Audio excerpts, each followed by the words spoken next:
Merci beaucoup, messieurs, donc d'être présents ce matin. Il est toujours précieux d'avoir le point de vue des experts qui nous permettent de resituer nos travaux dans un contexte économique décrypté et plus accessible.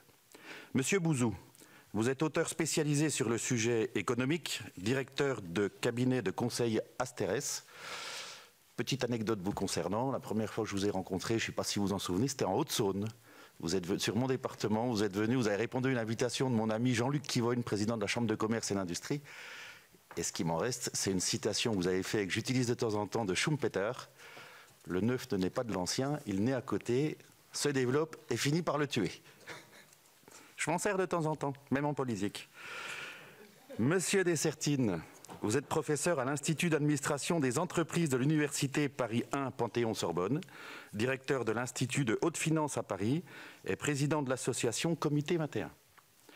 La délégation aux entreprises est sur le point de présenter ses conclusions sur 2 missions consacrées à la directive CSRD et à la pénurie du foncier économique.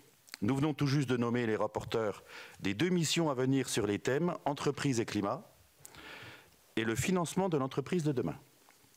Tous ces sujets mettent en évidence les divers défis auxquels sont confrontées les entreprises. Notre rôle est d'analyser les difficultés rencontrées en particulier par les TPE, PME, ETI, afin de formuler des propositions utiles et efficaces.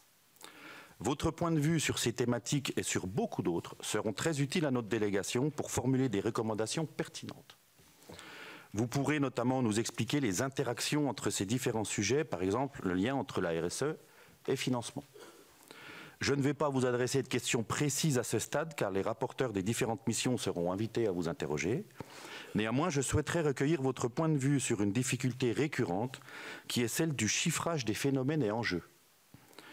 Il suffit de lire l'étude d'impact d'un projet de loi ayant des conséquences sur les entreprises pour comprendre que nous manquons de culture économique et d'outils pour appréhender et mesurer correctement les effets d'une mesure.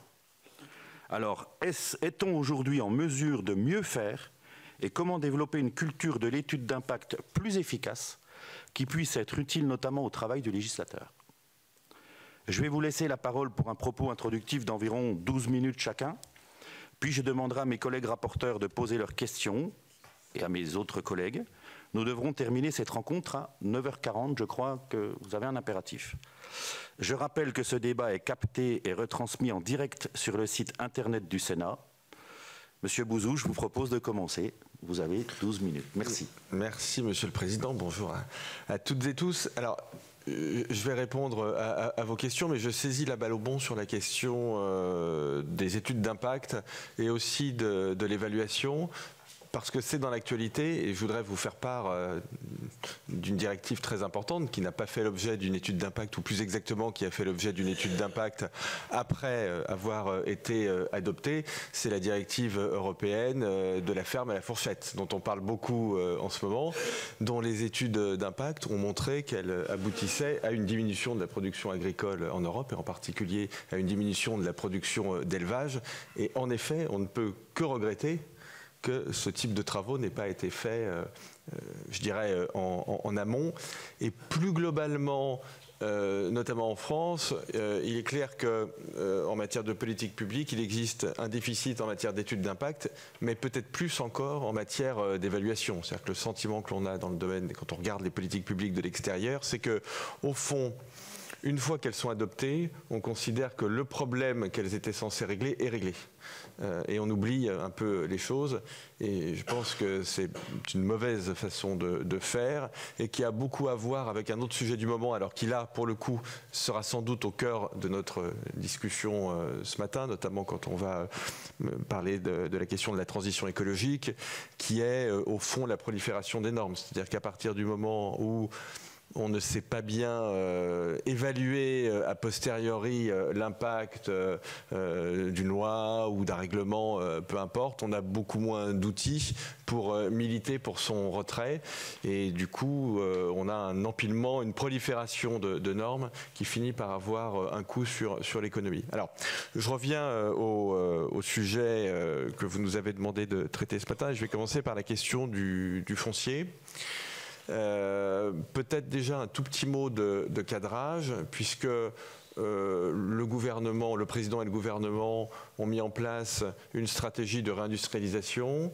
Je pense que c'est quelque chose qui fait consensus dans notre pays. On est à peu près tous d'accord pour dire que notre pays s'est très fortement désindustrialisé et qu'à beaucoup d'égards, c'est un problème parce que finalement, la recherche et développement se fait beaucoup dans l'industrie, parce que ce sont essentiellement les secteurs industriels qui exportent, parce que l'industrie aussi présente l'avantage, je dirais socialement, d'être assez répartie sur le territoire. Donc il y a un consensus pour dire que la France doit se réindustrialiser. Il y a quand même un certain nombre de mesures qui ont été prises depuis 6 ans et qui vont dans ce sens-là, notamment dans le domaine fiscal, mais pas que. Et quand on regarde un peu là où on en est en termes de résultats, je dirais, la meilleure formule que j'ai trouvée, c'est il y a peut-être un début de quelque chose. Quand on regarde les projets industriels, vous le voyez dans vos territoires, mais ils sont très nombreux, sans doute même n'ont-ils jamais été aussi nombreux, donc ça c'est quelque chose qui est très positif, c'est parfaitement attesté par tous les classements sur l'attractivité de la France, avec quand même quelques nuances. Bon, déjà ce sont des projets, ensuite ce sont plutôt de petits projets, et assez souvent, ce sont des projets de modernisation plus que des projets d'extension. Et donc, quand on regarde les chiffres pour voir vraiment là où on en est en matière d'industrialisation, et ça va m'amener directement à la question du foncier, vous allez voir, mais le sentiment qu'on a, c'est que il y a quelque chose qui pourrait se débloquer, mais qui est encore un peu bloqué, parce qu'on a un hiatus assez important entre les projets et la production industrielle. Les projets sont vraiment très importants. La production industrielle remonte un tout petit peu, mais enfin c'est extrêmement faible, d'autant plus que si vous regardez, si vous prenez un peu de recul sur l'industrie, ce qu'on voit, c'est que la crise financière de 2008 et la pandémie, qui évidemment ont généré du point de vue conjoncturel une baisse forte de la production industrielle, mais on voit qu'à chacune de ces crises, la base industrielle a rétréci en réalité. Donc il n'y avait pas simplement un effet conjoncturel, et donc on part vraiment de très bas. Donc on voit bien que quelque chose se passe en France, c'est clair, il y a une dynamique, il y a une attractivité qui est retrouvée, mais pour le dire très concrètement, il n'y a pas beaucoup de nouvelles usines. Ça contraste avec certains pays. Si vous regardez les États-Unis, par exemple, et là la question du foncier, pour le coup, la différence est vraiment criante. Aux États-Unis, les mises en chantier, les surfaces mises en chantier d'usines explose à un point qui est assez inimaginable. C'est-à-dire que c'est le rythme de la Chine des années 80. Ce sont des courbes de mise en chantier qui sont vraiment des courbes à la verticale. Donc on voit que c'est possible pour un pays développé, mais nous, on n'y est pas encore. Et donc il faut aller regarder des blocages qui sont des blocages, à mon sens, non fiscaux.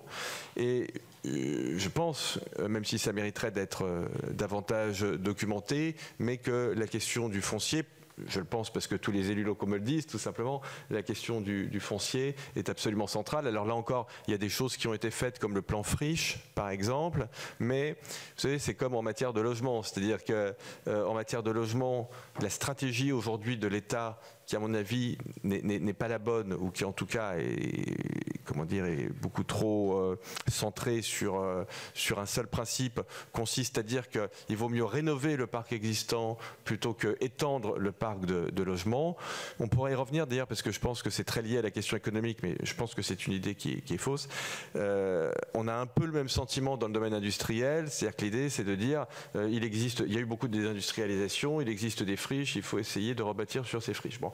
Sauf que remettre les friches aux normes, c'est incroyablement coûteux, et puis l'industrie n'est plus la même. C'est-à-dire qu'une usine qui a été faite au XXe siècle et qui avait besoin, je dis n'importe quoi, mais d'une rivière par exemple, c'était quelque chose qui était très courant au XXe siècle, aujourd'hui n'a peut-être plus du tout les mêmes types de besoins et les mêmes problématiques géographiques. Donc il faut qu'on soit capable de se dire qu'on a besoin de créer des espaces industriels qui sont des espaces nouveaux. Alors je dis quand même un mot du logement avant de formuler ma critique. Vous me voyez venir du zéro artificialisation net, mais en matière de logement, je le disais, hein, et donc c'est très lié à l'industrie d'ailleurs, à l'économie, hein, parce que j'en parlerai dans quelques instants, mais quand vous faites une gigafactory, je prends un exemple qui est un peu extrême, mais vous avez sans doute besoin de logements. On imagine quand même assez mal qu'à Dunkerque et dans la banlieue de Dunkerque, il y ait aujourd'hui suffisamment de logements par rapport aux milliers d'emplois qui vont arriver sur ce territoire. Mais donc les deux sont très liés. Ça a à voir d'ailleurs aussi avec la question du chômage au passage, hein. Dans les déterminants du chômage structurel aujourd'hui, il y a aussi la question du logement. Et au fond, le sujet sur lequel je veux attirer votre attention, c'est que certes, on a un parc de logements en France qui est très important. Quand on regarde les statistiques internationales, on voit que le nombre de logements par habitant est élevé. Et c'est ça, hein, qui est à la source de l'idée selon laquelle on n'a pas vraiment besoin de construire plus, sauf que ces logements ne sont pas là où sont les emplois. C'est ça la difficulté. Et donc, vous pouvez rénover des logements. J'ai une maison de famille à la frontière entre la Meurthe-et-Moselle et les Vosges. Il y a beaucoup de logements vacants. C'est un endroit qui est magnifique. Malheureusement, il n'y a pas d'emploi. Et il n'y a plus de services publics. Donc, on ne va pas loger les gens là, de toute évidence. Vous voyez, donc, il faut être assez pragmatique de ce point de vue et se dire qu'on a besoin de nouveaux logements et qu'on a besoin de nouvelles usines. Malheureusement, j'aimerais bien vous dire le contraire. J'aimerais bien vous dire on peut réindustrialiser et loger les gens sans artificialiser. Mais malheureusement, je ne pense pas du tout que ce soit possible. Et c'est donc la raison pour laquelle j'avais déjà formulé beaucoup de critiques sur cette politique du zéro artificialisation nette. Alors heureusement que le Sénat a amendé et le Sénat a permis de faire en sorte que ce soit moins bloquant que ça ne l'était dans la version originale.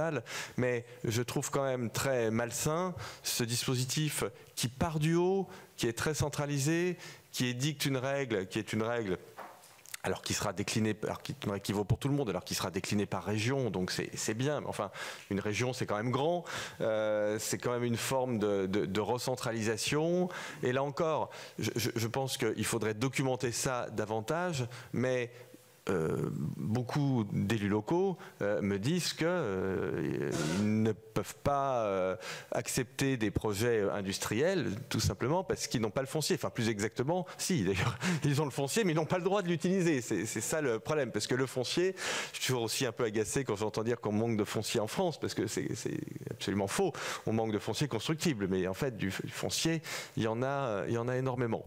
Voilà, donc je pense quand même que cette partie de la loi climat-résilience, je vous le dis comme je le pense, mais vous m'avez demandé de m'exprimer franchement, je pense que c'est pas bon. Je pense en plus que de toute façon, même si c'était bon, le rythme est trop rapide, parce que arriver à zéro en 2050, en fait, ça demande un effort qui, dès aujourd'hui, est un effort qui est absolument colossal. Je pense que la question du rythme, on le voit en ce moment avec les agriculteurs. Pardonnez-moi de faire ce pont avec l'actualité, mais quel est le problème de ce qu'on demande aux agriculteurs? C'est pas qu'on leur demande de diminuer de 50% la consommation d'antibiotiques, c'est qu'on leur demande d'ici 2030. C'est ça la difficulté. Et donc c'est de toute évidence impossible. Enfin, n'importe quel agriculteur qui a une exploitation un peu conséquente vous le dira. Donc je pense qu'il faut quand même faire très attention avec cette question des délais. Je pense qu'on fait un peu d'idéologie et qu'on n'arrive pas encore bien à mettre le curseur au bon endroit entre les équilibres économiques et ce que l'on voudrait faire idéalement pour l'écologie, notamment en matière d'artificialisation des sols. Donc là, je pense qu'on a un vrai sujet et qui en plus, alors pour les collectivités locales, ajoute beaucoup de complexité, la bureaucratie. Alors il peut toujours y avoir des systèmes de dérogation, mais enfin il n'y a rien de pire que les systèmes de dérogation. Les systèmes de dérogation, c'est aller marchander avec l'État. Donc c'est contre l'autonomie et ça recrée de la complexité. Alors, je ferai un petit peu, mais je serai beaucoup plus rapide parce qu'il me reste 2 minutes, mais je ferai le même type de remarques sur les questions en règle générale de comptabilité extra-financière. Je pense que c'est très bien évidemment qu'un pays comme la France développe la comptabilité extra-financière pour ses entreprises. Tous les pays dans le monde le font. Il y a une bataille en plus pour les normes, donc c'est très bien de le faire. Je pense néanmoins qu'on le fait un peu à la française. Je connais les immenses qualités de notre pays aussi, ses petits défauts. Et quand je regarde les directives, j'y trouve quand même une complexité. Alors évidemment, elle ne s'applique pas à toutes les entreprises, elle s'applique d'abord aux grandes entreprises, ce qui là aussi est un grand classique, qui présente aussi des dangers parce qu'on recrée des effets de seuil. Donc on a lutté, on a fait des lois, notamment la loi Pacte, qui était à mon sens une très bonne loi d'ailleurs, mais pour lutter contre les effets de seuil. Mais on voit qu'on en recrée.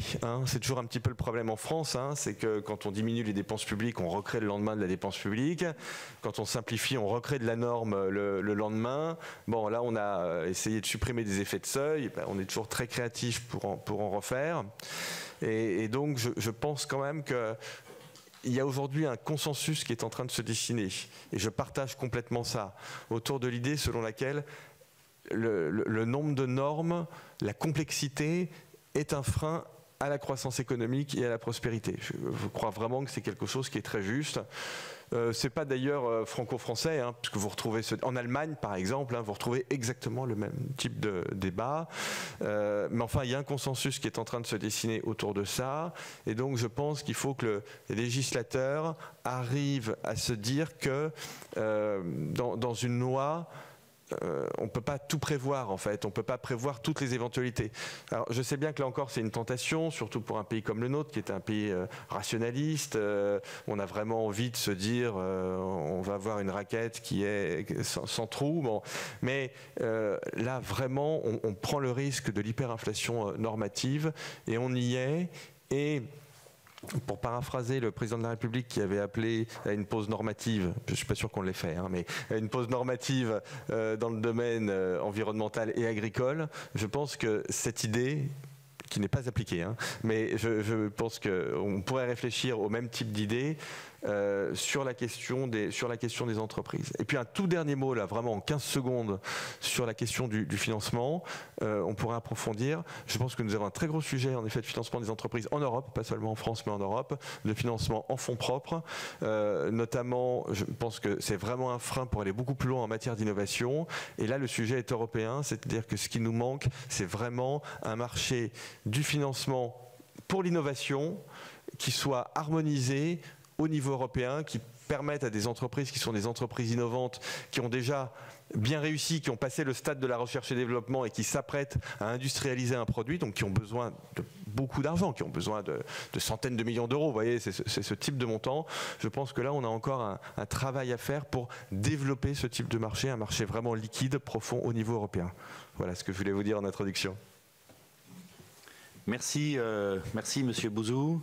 Monsieur Dessertine, nous vous écoutons. Merci Monsieur le Président. Donc ravi évidemment d'être ce matin parmi vous avec mon cher Nicolas Bouzou. Donc je vais essayer de compléter un tout petit peu, enfin en tout cas de vous proposer une vision introductive avant de revenir peut-être vraiment sur les questions très concrètes qui se posent à la France, à mon sens du contexte dans lequel nous nous trouvons. Alors peut-être juste pour dire qu'on peut revenir vraiment sur l'élément concret, je précise moi aussi que j'ai créé à la Sorbonne il y a 11 ans une chaire spécialisée sur l'impact, la mesure d'impact et le financement, mais concernant l'agriculture. Donc elle s'appelle Finagri et elle a donné lieu d'ailleurs aussi à la création d'une structure associative qui s'appelle Finagreen, c'est-à-dire une structure de labellisation notation. Donc peut-être on aura l'occasion. Les entreprises agricoles sont des entreprises et des petites entreprises pour la plupart. Mais avant de revenir peut-être justement sur ces questions très concrètes et notamment sur la question du foncier qui à mon sens sera, je crois, j'ai cru noter, le premier thème de débat, je voudrais vraiment rappeler au fond le contexte dans lequel nous nous trouvons et le contexte dans lequel nous allons nous trouver. Et je crois que là, lorsque nous sommes en train d'évoquer ces questions, nous sommes en train de parler de stratégie. La stratégie, c'est la vision de long terme. Il me semble, en tant que citoyen, que ça doit être aussi la préoccupation du politique. Et il est clair que dans la période qui est la nôtre, la vision de long terme est absolument capitale, car probablement dans l'histoire du monde, et vous voyez, je vais me situer bien dans cette vision globale, mondiale, nous n'avons jamais été au seuil d'un changement aussi profond de mode de vie, de mode de consommation, de mode de production. En effet, nous avons la convergence extraordinaire, on va dire, de plusieurs phénomènes. Je vais peut-être en évoquer 3 fondamentaux qui doivent évidemment être en élément sous-jacent de tous les débats sur la manière dont on se projette pour la PME, l'entreprise et son financement de demain. Premier phénomène, évidemment, c'est celui du dérèglement climatique. Le dérèglement climatique est une problématique économique. Le dérèglement climatique signifie quoi? Signifie que le modèle économique mondial, utilisé à 8 milliards d'humains, nous sommes plus de 8 milliards aujourd'hui, et l'humanité continue de croître en termes démographiques, le modèle économique utilisé à 8 milliards ne fonctionne pas. Il ne fonctionnait pas à 7 milliards, il ne fonctionnait pas à 6. C'est un modèle économique, on va dire, qui a dérivé du modèle industriel, qui grosso modo correspond à un modèle qui a été créé il y a à peu près 2 siècles et demi. Ce modèle économique est condamné, il doit être modifié. Il doit être bouleversé, et c'est la raison pour laquelle, aussi bien au Comité 21 que dans mes ouvrages, je n'aime pas la notion de transition, parce qu'à mon sens, ce changement doit être un changement très profond et très rapide. L'urgence climatique nous oblige de ce point de vue. Quand dans l'histoire, nous avons eu à changer de modèle économique, c'est arrivé très rarement. Et on va dire que notre référence absolue, c'était celle d'il y a 2 siècles et demi, lorsque le modèle agricole s'est transformé en modèle industriel. Le changement de modèle suppose non pas simplement la volonté, le désir des personnes, c'est important quand même. On ne change jamais parce qu'il faut, on ne change jamais parce qu'on vous y oblige. On change parce que l'on pense que ce sera mieux après. Ce changement est intervenu quand on a eu un bouleversement de la connaissance scientifique. C'est le deuxième phénomène que je souhaite souligner, qui est un phénomène fondamental. Nous sommes dans un bouleversement de la connaissance scientifique, non pas depuis 250 ans ou non pas depuis 70 ans. Nous avons eu un grand bouleversement de la connaissance scientifique, grosso modo, entre 1750 et 1950, et nous sommes rentrés maintenant dans un bouleversement de la connaissance scientifique depuis à peu près une vingtaine d'années. À la base de ce bouleversement de la connaissance scientifique, une discipline qui, on va dire, irrigue toutes les disciplines scientifiques actuellement, les mathématiques. Ça n'a pas toujours été le cas. Dans les bouleversements que j'ai évoqués, ce ne sont pas forcément les mathématiques qui étaient à l'œuvre au départ. Mais cette fois-ci, il est incontestable que notre monde est en train de changer parce que les mathématiques nous permettent de maîtriser ce que l'on appelle les big data, les données massives qui, dans toutes les sciences, étaient jusque-là la barrière sur laquelle on se heurtait. Aujourd'hui, le fait de maîtriser les mathématiques permet à toutes les sciences de faire des bonds de géants. En 1746, non pas dans ce palais, mais dans celui de Versailles, dans la Galerie des Glaces, une expérience va furieusement amuser la cour, si vous me permettez, électriser la cour. Plus de 100 personnes, en se tenant la main, vont être électrocutées. Et effectivement, un scientifique amène une solution pour permettre de faire passer le courant. Et là, tout le monde va dire « mais c'est incroyable, qu'est-ce qui se passe? Quelle que c'est que cette chose extraordinaire ?» Nous sommes en 1746, personne n'imagine à l'époque ni le TGV ni le congélateur. Il se passera presque un siècle et demi avant que cette connaissance scientifique qui est en train de se propager dans la science devienne quelque chose qui sera proposé au monde économique et aux citoyens dans leur ensemble. Nous sommes dans une accélération du progrès scientifique par rapport à cette époque qui pourtant est une époque qui a marqué l'humanité parce que la connaissance scientifique se diffuse maintenant beaucoup plus vite. Il y a 3 ans, je vous aurais évoqué la manière dont tous nos collègues en sciences dures à l'université nous racontent, et quand je dis sciences dures, les mathématiques, la physique, la chimie, la médecine, nous racontent à quel point leur discipline est en train de changer. Bon, vous me direz, quand on parle de la médecine, et quand on regarde les avancées prodigieuses à partir des big data appliqués à la génétique, combien peut-être très vite on pourra apporter des solutions définitives au cancer, tout d'un coup on a l'impression que la société va vraiment se rendre compte du progrès scientifique. Mais je vous disais 3 ans, parce qu'évidemment il y a 1 an et demi se passe eh bien, le transfert de l'électricité, non plus des cabinets scientifiques, mais à la vie réelle, avec l'intelligence artificielle générative. Nous avons un laboratoire qui s'appelle OpenAI aux États-Unis, qui décide de proposer au grand public quelque chose qui va véritablement être utile, qui s'appelle ChatGPT. C'est à la fin de l'année 2022.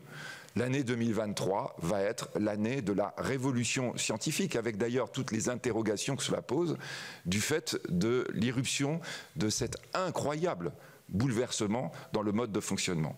Dans les questions que nous nous posons, il est évident que nous n'aurions pas eu les mêmes il y a 1 an et demi, quand l'intelligence artificielle ne pointait pas le bout de son nez, qui signifie en effet que non seulement, évidemment, la connaissance scientifique devient quelque chose qui va se concrétiser pour tous, mais en matière économique, qui signifie que de façon brutale, nous allons avoir une transformation absolue de la manière dont fonctionnent les économies, les entreprises, des plus grandes jusqu'aux plus petites.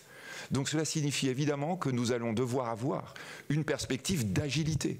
Cela veut dire que ce qui est notre réalité d'aujourd'hui ne sera pas celle dans 6 mois, dans 1 an. Et que par conséquent, lorsque l'on va faire de la stratégie, nous devrons intégrer ce facteur absolument crucial. Le fait que l'innovation étant entrée dans des phases de rupture qui vont faire que les éléments sur lesquels nous sommes aujourd'hui ne sont que des éléments qui nous permettent un tout petit peu d'anticiper le futur, mais absolument pas de le représenter totalement. Je crois que vraiment, il faut insister sur ce point. Nous sommes toutes et tous ici dans cette salle des héritiers de générations, les générations de l'après-guerre, qui au fond ont connu une stabilité de l'innovation. Et cette stabilité de l'innovation, d'ailleurs, a été à l'origine de la société de consommation qui est la nôtre aujourd'hui. La société de consommation est née du fait que si dans les années 1890, 1900, 1920, 1930, je passe évidemment sur la parenthèse de la guerre, eh bien il fallait peut-être avoir l'électricité, avoir une automobile, avoir un réfrigérateur, puis plus tard avoir une télévision, qui étaient des choses absolument bouleversantes par rapport au quotidien des humains. À partir des années 1950, il n'y a plus de grandes innovations. Et donc là, il faudra remplacer le plus vite possible des biens qui sont finalement les mêmes que ceux que connaissaient nos arrière-grands-parents des années 1920-1930. Donc nous sommes là dans une innovation qui est radicalement nouvelle, que nos générations doivent apprendre à découvrir parce que ça n'est pas notre culture. Troisième phénomène fondamental dans lequel nous nous trouvons, c'est ce phénomène de dérèglement économique et dérèglement financier. Et lorsque nous allons évoquer tout à l'heure la question de l'information extra-monétaire, vous me permettez d'utiliser ce terme, extra-monétaire plutôt qu'extra-financier. Je crois que ça doit être, évidemment pour nous, représentants de pays industriels, de pays développés, une des plus fortes interrogations par rapport au monde qui est et au monde qui vient. Le monde développé, le monde des pays occidentaux, est à l'origine, a une responsabilité extrêmement forte dans le dérèglement climatique que j'évoquais tout à l'heure. Mais le monde développé, le monde occidental, a une responsabilité peut-être encore plus forte dans le dérèglement économique que nous connaissons aujourd'hui. En clair, je veux parler de la distorsion jamais vue dans l'histoire, même à l'échelle d'un pays, entre la production de richesses réelles. Nous avons, du point de vue mondial, aujourd'hui, en 2024, atteint grosso modo les 100 000 milliards de dollars, 104 000 milliards probablement, avec les dernières estimations du FMI. C'est la première fois dans l'histoire que nous passons les 100 000 milliards du point de vue de la production globale. Nous sommes, dernier chiffre du FMI, sans tenir compte du shadow banking, à peu près à 274 280 000 milliards de dettes. Nous avons une distorsion absolument jamais vue entre la dette, c'est-à-dire la monnaie en circulation, et la richesse réelle. Ce qui signifie quoi? Ce qui signifie que nous avons un dérèglement qui est un dérèglement structurel absolument désastreux. Je rappelle qu'un dérèglement de ce type a été créé par exemple par la guerre de 14-18 qui conduit les grands pays à créer massivement de la dette, que cette dette massive qui n'est pas retirée du système économique parce que rien n'est plus compliqué d'enlever de la monnaie lorsqu'elle est à l'intérieur du système, va créer des situations de bulles dans les années 20, puis une crise monumentale dans les années 30, puis une guerre mondiale. Malheureusement, on connaît le processus. C'est la raison pour laquelle, pendant la Seconde Guerre mondiale, je dis bien la seconde, hein, quand on dit seconde, ça veut dire qu'il n'y aura pas de troisième. C'est en tout cas le souhait que je formule. Pendant la Seconde Guerre mondiale, on aura, en 1944, avant Yalta, une réflexion en disant comment ne pas recommencer. Et comment ne pas recommencer, c'était clair. C'est la réunion de Bretton Woods. Nous ne devons pas dérégler le système économique comme nous l'avons fait précédemment. Je pense que, effectivement, cette réflexion qui a été fondamentale dans les institutions de Bretton Woods a été oubliée 30 ans après, c'est-à-dire à partir de 1971, quand les États-Unis vont abandonner la convertibilité hors du dollar, qui est le début du désordre économique qui ne va cesser de s'amplifier et qui va connaître évidemment son paroxysme avec le Covid. Le Covid, c'est une création de monnaie massive par les grands pays occidentaux alors qu'on ne produit plus. Lorsque je vous disais tout à l'heure que nous avons une distorsion entre le PIB et la dette, l'année de Covid, évidemment, est une année incroyable de ce point de vue, puisque c'est une année où on confine, ça veut dire qu'on regarde la télé et qu'on ne produit plus, alors que l'on va créer de la dette, que l'on va créer de la monnaie, avec cette expression, à mon sens, qui est très bonne, quoi qu'il en coûte. Quoi qu'il en coûte, cela signifie quoi? Cela signifie, souvent, quand nous participons aux émissions de télévision, les téléspectateurs disent mais ce quoi qu'il en coûte, ça veut dire que ça va coûter quelque chose. C'est évidemment du bon sens. Et souvent on dit ça va nous créer des impôts. Non, non, ça ne vous crée pas de l'impôt, ça vous crée de l'inflation. Ça vous crée la perte de confiance dans la monnaie. Et ça, c'est bien pire que tout. L'inflation, disait Keynes, c'est l'euthanasie du rentier. C'est l'euthanasie de l'épargne. C'est-à-dire, c'est l'euthanasie, on meurt de façon douce, mais on meurt quand même, de tout ce qui va être le ressort fondamental de l'investissement. Or, l'investissement, c'est l'élément fondamental, de la croissance normale, mais de la croissance encore plus lorsque l'on doit gérer une révolution scientifique, un bouleversement complet des modes de fonctionnement économique. C'est la raison pour laquelle, d'ailleurs, les banques centrales du monde occidental ont décidé de réagir de façon inédite. Une augmentation de 0 à 5, c'est-à-dire ça nous fait 500% d'augmentation des taux en 1 an et demi. C'est quelque chose qu'on n'avait jamais vu, parce qu'il fallait absolument sauver le soldat épargne, ou plus exactement, absolument sauver le soldat investissement. Donc nous sommes aujourd'hui dans cette situation, qui est une situation qu'on ne peut pas, évidemment, couper des dérèglements en termes géopolitiques que nous sommes en train de connaître. Les dérèglements géopolitiques, et on le sent lorsque l'on est dans les assemblées internationales. J'étais encore il y a quelques jours à Dubaï pour la COP28, mais on l'a constaté au moment du G20, on l'a constaté au moment de la réunion des BRICS, on l'a constaté à Paris au moment de la réunion du FMI. Nous sommes aujourd'hui de plus en plus avec une hostilité manifeste de l'ensemble des pays non occidentaux. Je ne sais pas si le terme sud global correspondrait bien, parce que je crois qu'en réalité, c'est sud, nord, est, face au ouest, face au monde d'Occident.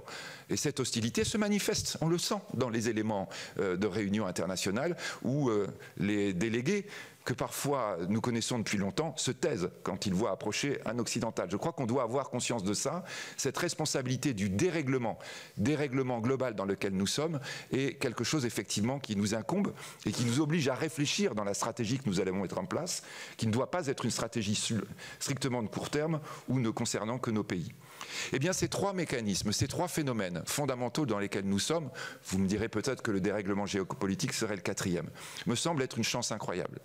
Une chance incroyable parce que cela va nous permettre d'aller beaucoup plus vite dans le bouleversement économique que nous devons mener et qui se mènera d'abord sur le terrain, c'est-à-dire d'abord dans les petites entreprises.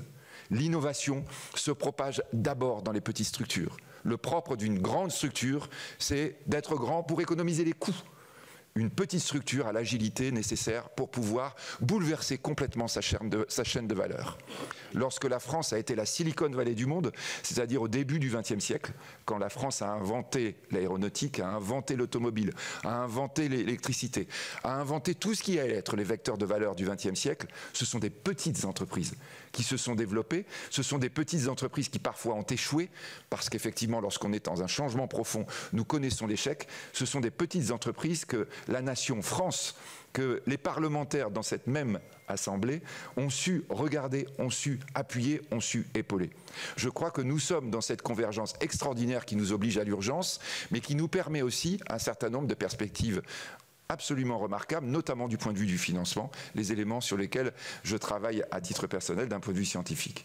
Donc voilà peut-être l'élément introductif que je voulais évoquer devant vous. Je pense qu'on ne peut pas avoir une perspective par rapport aux questions que vous allez traiter qui serait strictement franco-française et uniquement associée, par exemple, à notre réglementation, à notre mode de fonctionnement. Nous avons une mission beaucoup plus forte qui nous incombe et qui nous incombe non seulement par rapport à nos enfants et nos petits-enfants, mais par rapport au reste du monde qui cherche aujourd'hui la manière de créer la croissance de demain. Je vous remercie.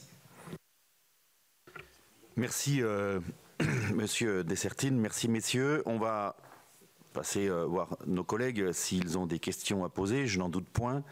On va commencer par nos collègues rapporteurs des différentes missions. Et notamment, alors on va faire dans l'ordre, sur la mission du foncier économique, où sont rapporteurs Christian Klinger et Michel Masset. En vous demandant bien évidemment d'avoir des questions plutôt précises, concises, de manière à laisser le plus possible la parole à nos invités. Je démarre. Bon, merci. Christian Klinger, sénateur du Haut-Rhin. Merci pour vos propos introductifs. C'est plutôt, si on était dans un cirque, j'aurais dit qu'on est dans la haute voltige. Merci. C'est plutôt bien. avec mon collègue Michel Masset, je suis co-rapporteur sur une mission sur le foncier économique. En fait, les entreprises nous ont fait remonter une forte inquiétude sur cette difficulté à trouver du foncier. Donc elles souhaitent s'implanter, elles souhaitent s'agrandir. Et il y a un certain nombre de difficultés qu'on met en évidence dans le rapport. Ils sont très divers. D'abord, trouver le foncier. Nos ZAC sont quasiment pleines. Nos zones d'activité économique sont quasiment pleines. Une difficulté avec le ZAN, puisqu'on n'a plus le droit de s'étendre. Concernant les fonds friches, je ferai le parallèle, M. Bouzou, à ce que vous avez dit. Finalement, au niveau du logement, statistiquement, en France, on a assez de logements pour accueillir tous les Français.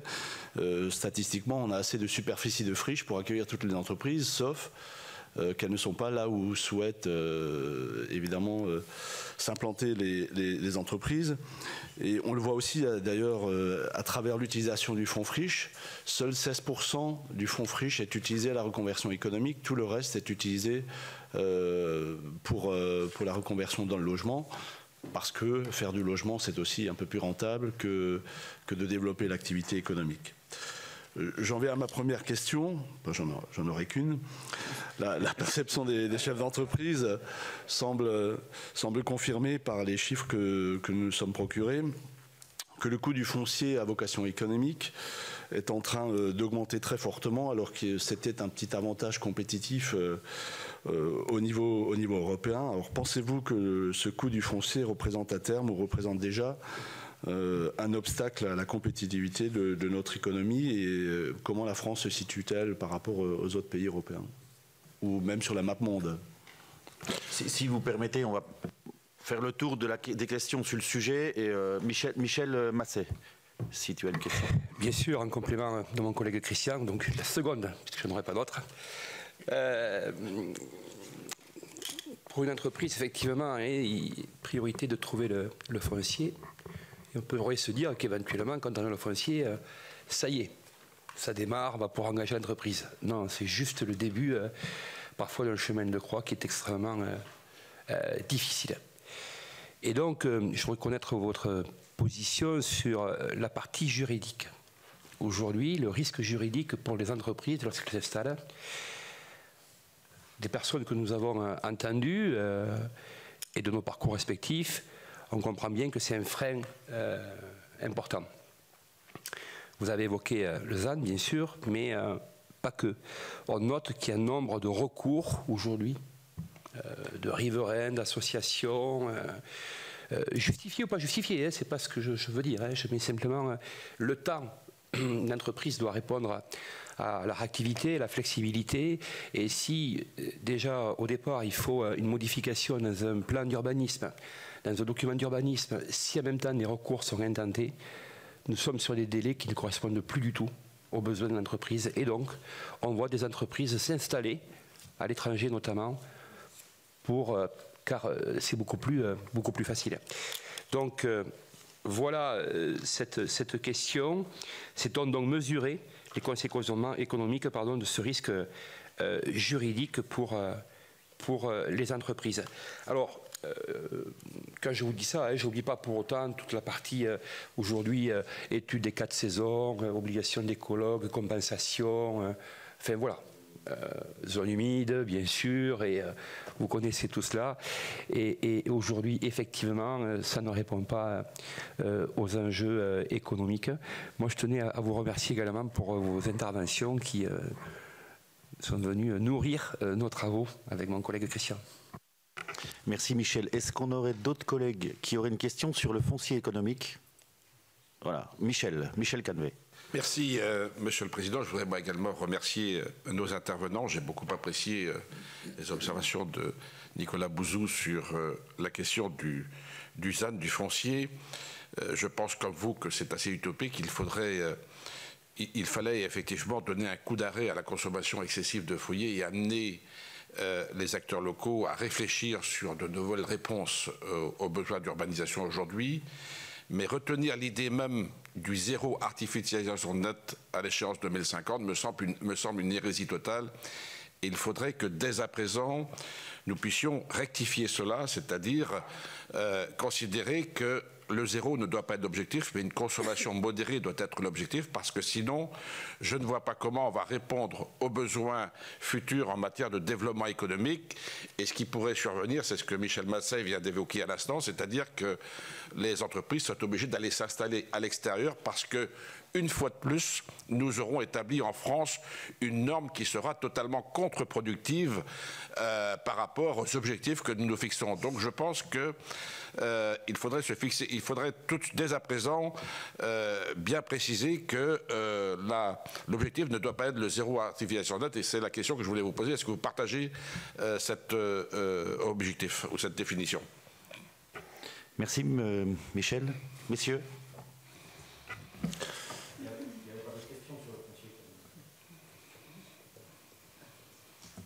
Alors, je vais prendre les questions dans l'ordre inverse dans lequel elles ont été posées. Ah oui, je suis mais 100% d'accord avec vos propos.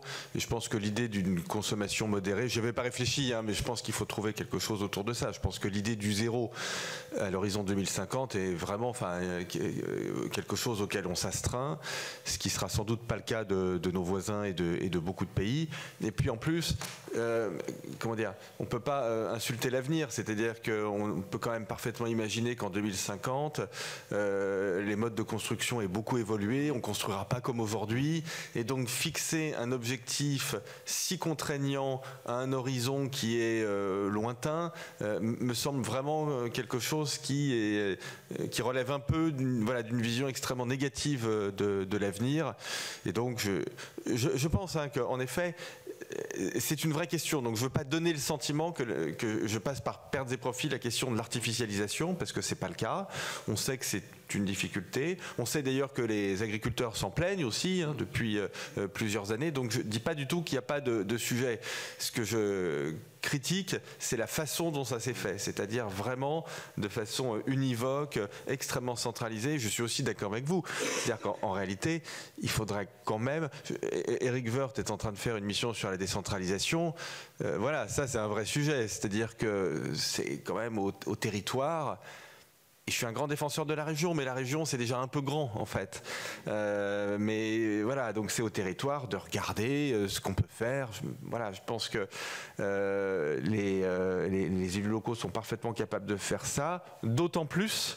Alors là, monsieur le co-rapporteur, je vais faire le lien avec votre remarque, d'autant plus que les mécanismes de régulation démocratique sont assez forts parce que, pour le dire clairement, les gens ne veulent pas beaucoup d'usines et ils ne veulent pas de logements. Donc la contrainte, elle est déjà là. Et ça, je pense que c'est un véritable sujet. Vous posiez une question qui était, est-ce que cette judiciarisation qui est importante en France, avec une justice en plus qui est relativement lente, donc des recours, des jugements qui peuvent prendre plusieurs années, enfin non, qui prennent plusieurs années, est-ce qu'aujourd'hui c'est documenté? Est-ce que c'est un frein à l'implantation de nouveaux projets? Alors oui, ça l'est, et la réponse est oui, puisque au fond, quand on regarde aujourd'hui ce qui différencie la France en matière d'attractivité de nos principaux concurrents, notamment l'Allemagne, parce qu'il y a aussi pas mal de projets industriels en Allemagne, enfin Royaume-Uni-Allemagne, voilà, pour nos deux principaux concurrents en matière d'implantation industrielle. On voit très clairement que la question des délais est celle aujourd'hui qui fait la différence. La question fiscale a été résolue. Elle l'est encore plus depuis l'adoption de la loi de finances 2024, notamment pour toute l'industrie verte, avec la mise en place du crédit impôt industrie verte, qui à mon avis est un remarquable outil. Alors là pour le coup, vous voyez, je critique certaines choses, mais ça je pense que c'est un remarquable outil fiscal qui est copié sur ce qu'ont fait les Américains en fait, sur ce qu'on appelle l'IRA aux États-Unis. Donc vous voyez, en matière fiscale, je pense vraiment qu'il y a un travail qui a été fait, qui est le bon depuis quelques années. Mais donc quand vous regardez aujourd'hui, là où on doit faire des progrès, c'est clairement sur cette question-là. Alors, le ministre de l'économie y travaille, je crois que tout le monde a bien conscience de cette question des délais excessifs. Je vais vous dire aussi quelque chose qui est politiquement incorrect, mais de l'expérience et de ce que je peux en voir, j'ai aussi parfois l'impression que le juge penche un tout petit peu ou du côté des activistes et pas toujours du côté du développement économique. Donc je pense que c'est quelque chose dont on doit pouvoir aussi parler librement, parce que la justice fait partie aussi de la République et on doit pouvoir émettre un avis là-dessus. Mais je pense qu'on a aussi un travail, et donc ça fait le lien entre vos deux questions. Il faut qu'on fasse un vrai travail, ça c'est notre job et c'est le vôtre, enfin c'est vraiment nous tous,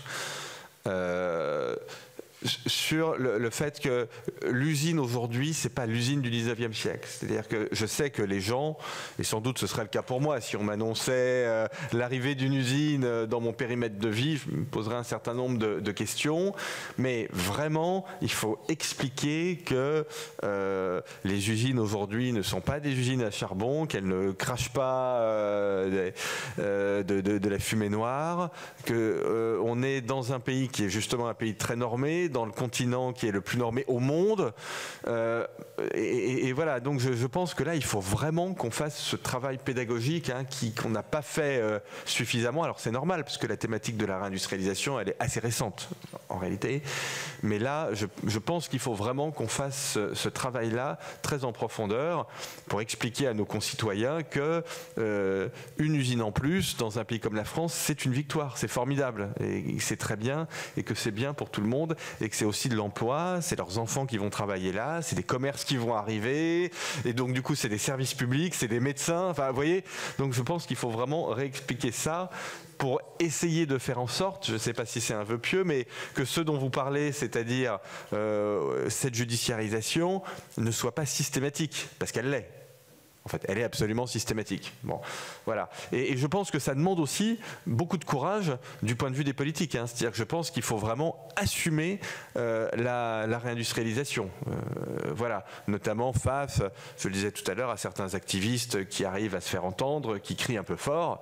Non, il faut leur expliquer qu'on a un projet, qu'on veut que le pays aille de l'avant, qu'on veut qu'il se réindustrialise.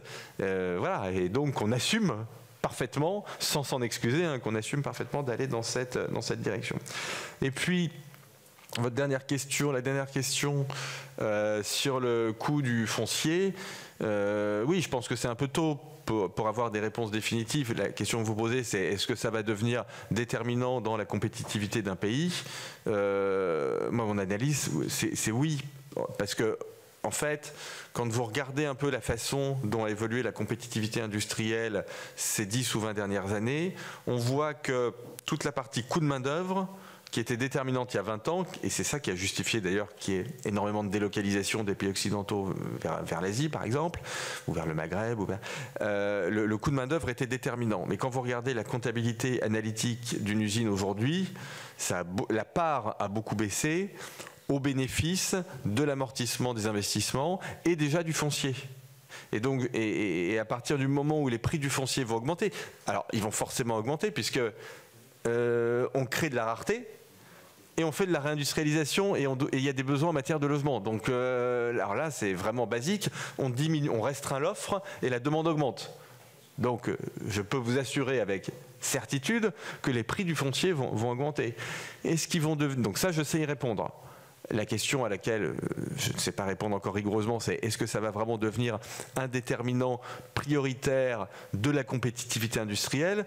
Donc je pense que oui. Je ne peux pas vous dire mieux que je pense que oui, mais je vois les directions que ça prend. C'est la raison pour laquelle d'ailleurs votre mission est si importante. Je pense que c'est quelque chose qui n'est pas complètement dans les radars. Une dernière remarque qui est un peu transversale par rapport à tout ce qu'on s'est dit, c'est que, et je crois que c'était d'ailleurs dans le courrier que vous nous avez adressé à Philippe et moi, au fond, est-ce qu'il y a un risque d'inégalité, je dirais, entre des grands projets industriels et des plus petits projets ? Alors la réponse est oui, parce que en fait, les gigafactories n'ont pas trop de difficultés pour s'implanter, parce qu'elles ont un tel soutien, et notamment un tel soutien de l'État, qu'en réalité, ça permet de court-circuiter un très grand nombre de difficultés qui va se poser à, je dis n'importe quoi, une usine d'agroalimentaire ou une ferme, tiens, parce que ça vaut aussi pour le domaine agricole. D'ailleurs, ce que vous dites, notamment la question de la judiciarisation, tous les agriculteurs m'en parlent. Pour faire une ferme aujourd'hui, c'est la croix et la bannière, notamment du point de vue judiciaire. Donc ça vaut aussi pour l'agriculture. Et donc oui, je pense qu'il y a ce risque d'inégalité. Je pense que ces gigafactories qui viennent en France, c'est formidable. Je soutiens ça à fond. Je pense que c'est une excellente nouvelle. simplement, le petit risque, c'est que ça masque un peu les difficultés des entreprises de taille intermédiaire ou des PME pour faire de nouveaux projets industriels ou pour étendre des usines existantes. Donc ça, je pense que c'est vraiment aussi quelque chose qu'il faut avoir en tête. Sur les trois questions, là aussi peut-être en les prenant pas forcément dans l'ordre où elles ont été formulées.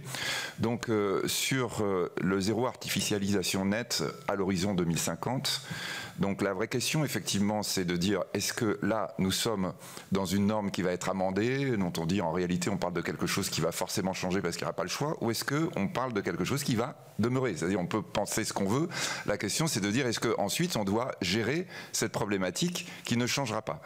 Je ne sais pas, et là je ne suis pas spécialiste comme vous de la chose politique, et je ne sais pas jusqu'à quel point ce texte va être amendé ou non. Et là, quelle sera la pression de la société française autour de ces questions? Je ne le mesure pas, peut-être vous le mesurez mieux que moi, mais on peut partir aussi dans l'idée que, malheureusement ou heureusement, je ne sais pas comment il faudrait dire, mais en tout cas, en tant qu'économiste, je ne vais surtout pas me risquer dans ce type de jugement de valeur, ça ne bougera pas. Et donc ça veut dire quoi? Ça veut dire qu'il va falloir gérer cette contrainte. Et gérer la contrainte, ça veut dire évidemment, quand vous avez parlé de l'ensemble des disponibles que nous avons en termes justement de zones où nous pourrions implanter de l'économie, je ne suis pas aussi enthousiaste que Nicolas sur la question de la réindustrialisation. Je pense que l'industrialisation est très très bien d'un point de vue politique, ça marche très bien, mais je pense qu'on parle d'un ancien monde et que nous sommes en train de changer d'humanité et que l'industrie qui nous semblait formidable aujourd'hui n'est pas forcément la finalité du développement économique de demain. Mais ça, à la limite, peu importe, parce que de toute façon, on aura toujours besoin d'entreprises et on aura toujours besoin d'endroits où les placer.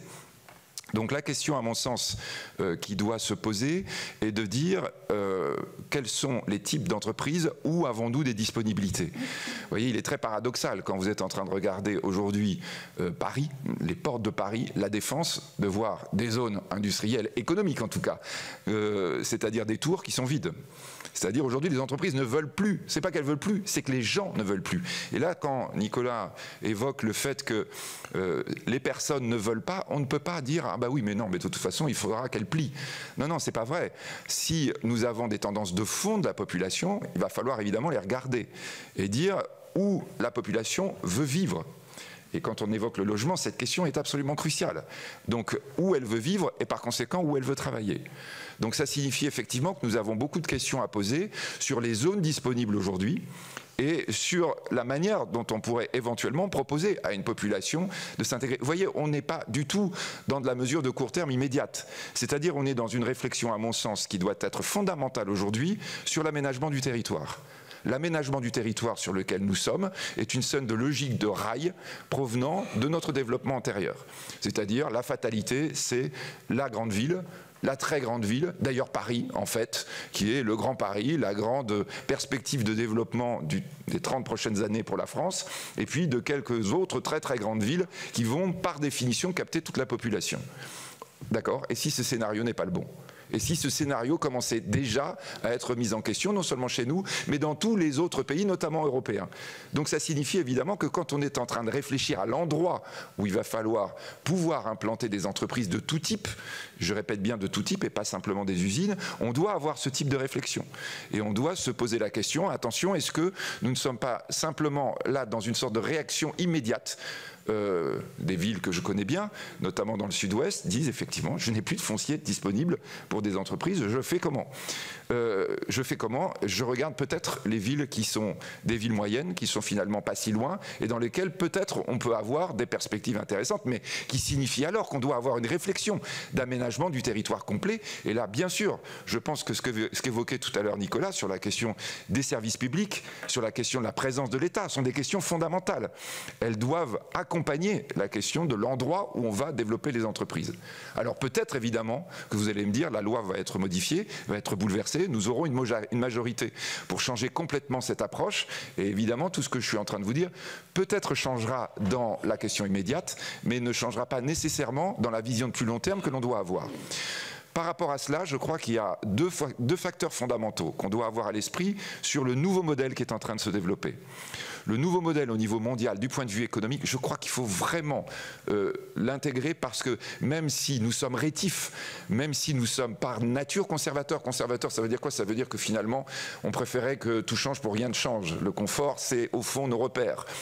Le nouveau modèle est un modèle décentralisé, déconcentré.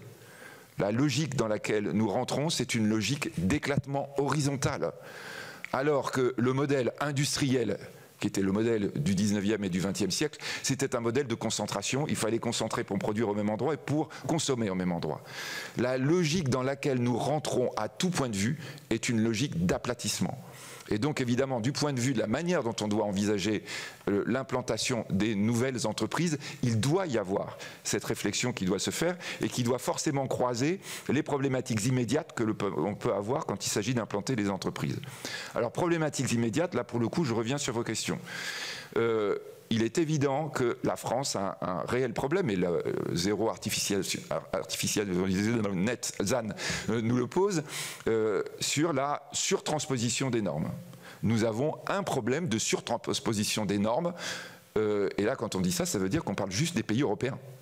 Ça veut dire que nous avons un problème de compétitivité incroyable, parce que c'est sidérant, on va dire, d'arriver à ce niveau-là, un problème de compétitivité en rajoutant de la complexité à tout acteur économique. À chaque fois, d'ailleurs, avec des très bonnes raisons, hein, c'est-à-dire du point de vue politique, on expliquera toujours pourquoi on a choisi d'aller plus loin que les voisins. Sauf qu'en termes compétitifs, effectivement, c'est tragique. Et ça signifie qu'à chaque fois, quand vous évoquez par exemple, notre approche en termes de foncier est-elle plus stricte que nos voisins? Si oui, c'est clair, c'est que le prix va augmenter plus fortement. Et là, par rapport à ce qu'on vient de dire, quand Nicolas vous dit c'est évident, ça va monter, le prix va monter, il faut rajouter. Le foncier ne doit pas être la priorité absolue des investissements des entreprises de demain.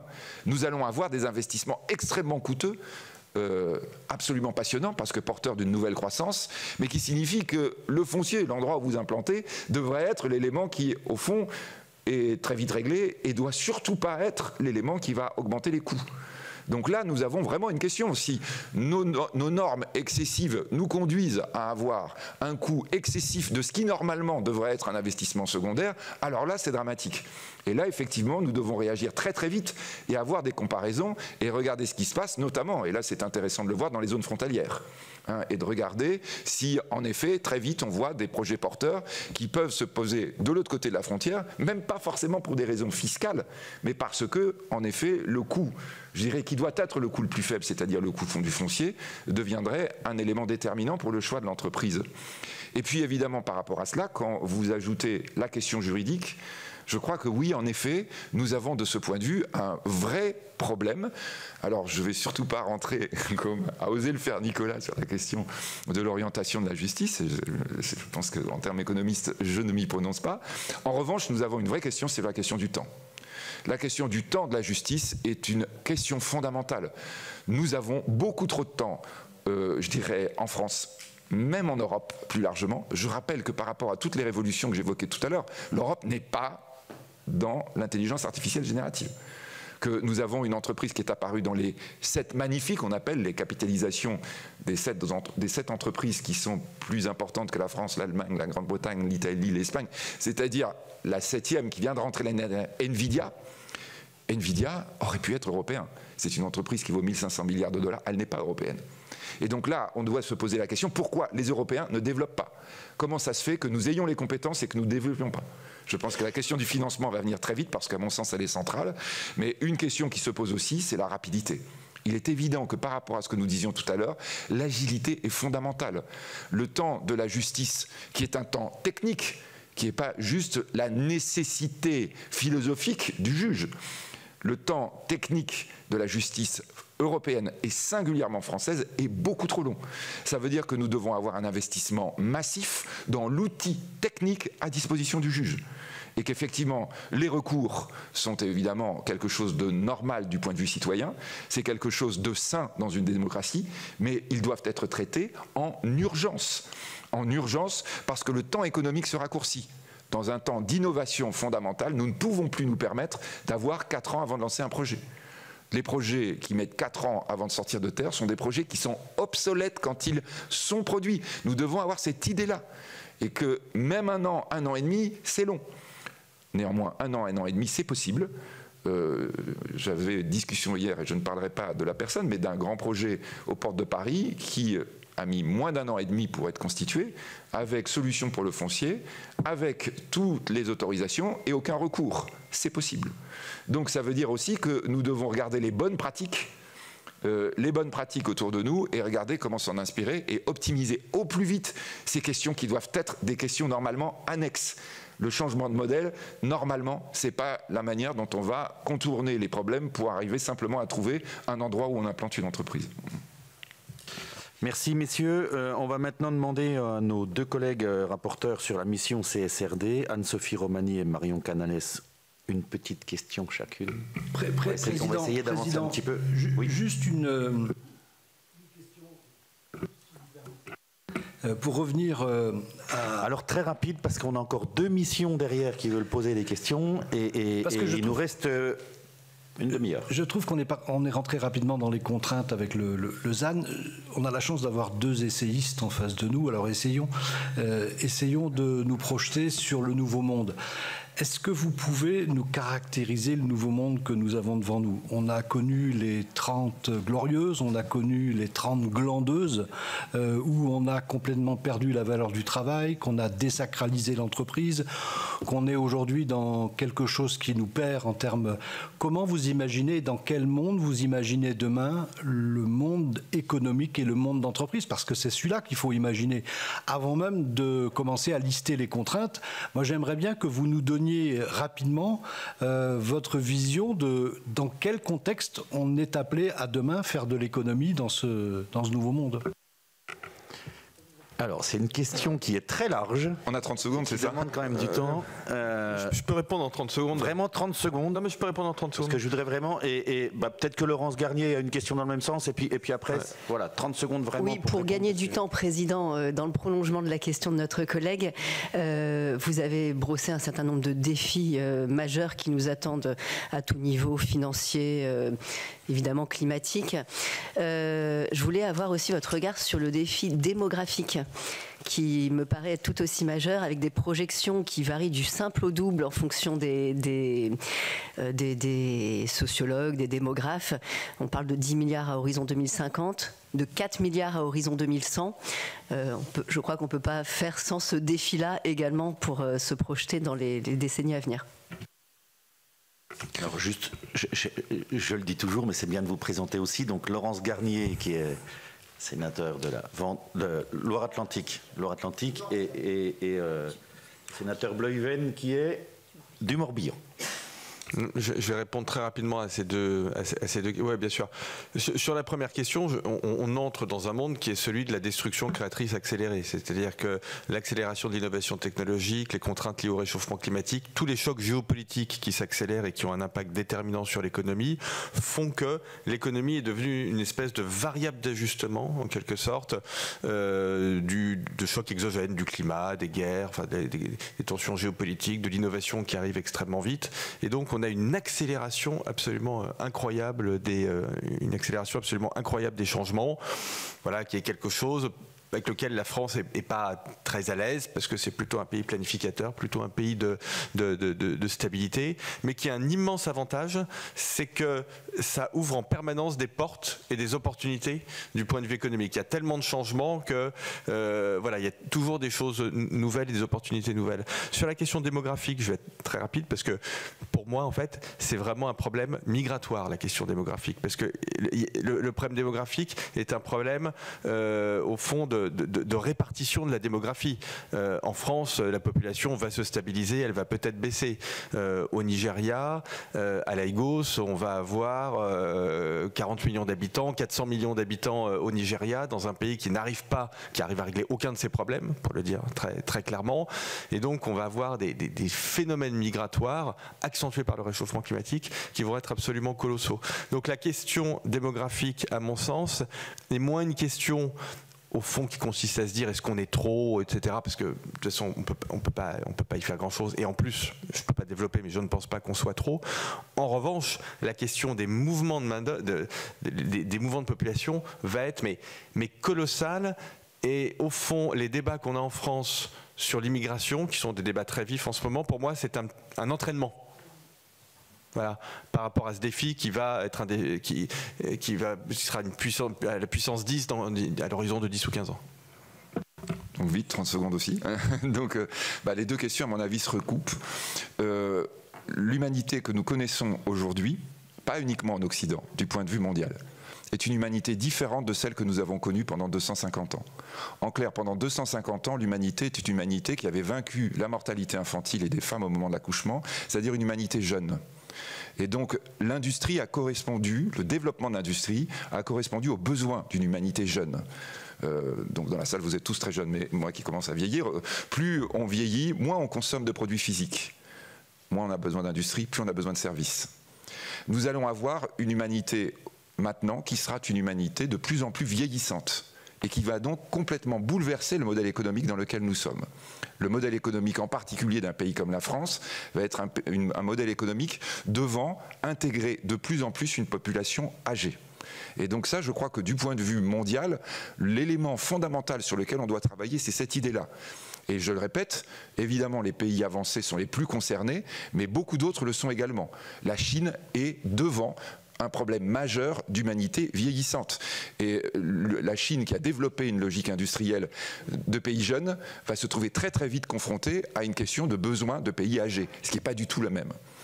Par rapport aux projections démographiques, donc grosso modo on parle 10 milliards, non pas à 2050 mais à 2080, aux alentours de 2085 même on pense qu'on attendrait. Je pense, et là à titre personnel, là pour le coup, quand on quitte l'approche économique et qu'on se dit qu'est-ce que je souhaite qu'on soit bien au-dessus. Pourquoi ? Parce qu'aujourd'hui nous avons une distorsion beaucoup trop forte, qui est d'ailleurs la première cause de migration, entre les pays pauvres, qui vont avoir une espérance de vie extrêmement faible. Le Nigeria dont parlait Nicolas, 54 ans d'espérance de vie. 220 millions d'habitants aujourd'hui, 54 ans d'espérance de vie. C'est insoutenable. D'ailleurs, le Premier ministre indien a, de façon assez indirecte mais intéressante, dit « Tant que j'aurai une espérance de vie à 70 ans en Inde, je serai obligé d'utiliser le charbon ». Je trouve que c'était une sorte de résumé très très rapide et intéressant en disant « Les pays qui ont une espérance de vie beaucoup plus faible que la nôtre demandent un développement pour avoir l'espérance de vie des pays occidentaux, ce qui signifie évidemment une augmentation démographique. L'hypothèse, le modèle de 4 milliards qui a fait un peu de bruit est un modèle ultra minoritaire dans lequel on est toutes choses égales par ailleurs en disant donc on va avoir un certain nombre d'effondrements de natalité.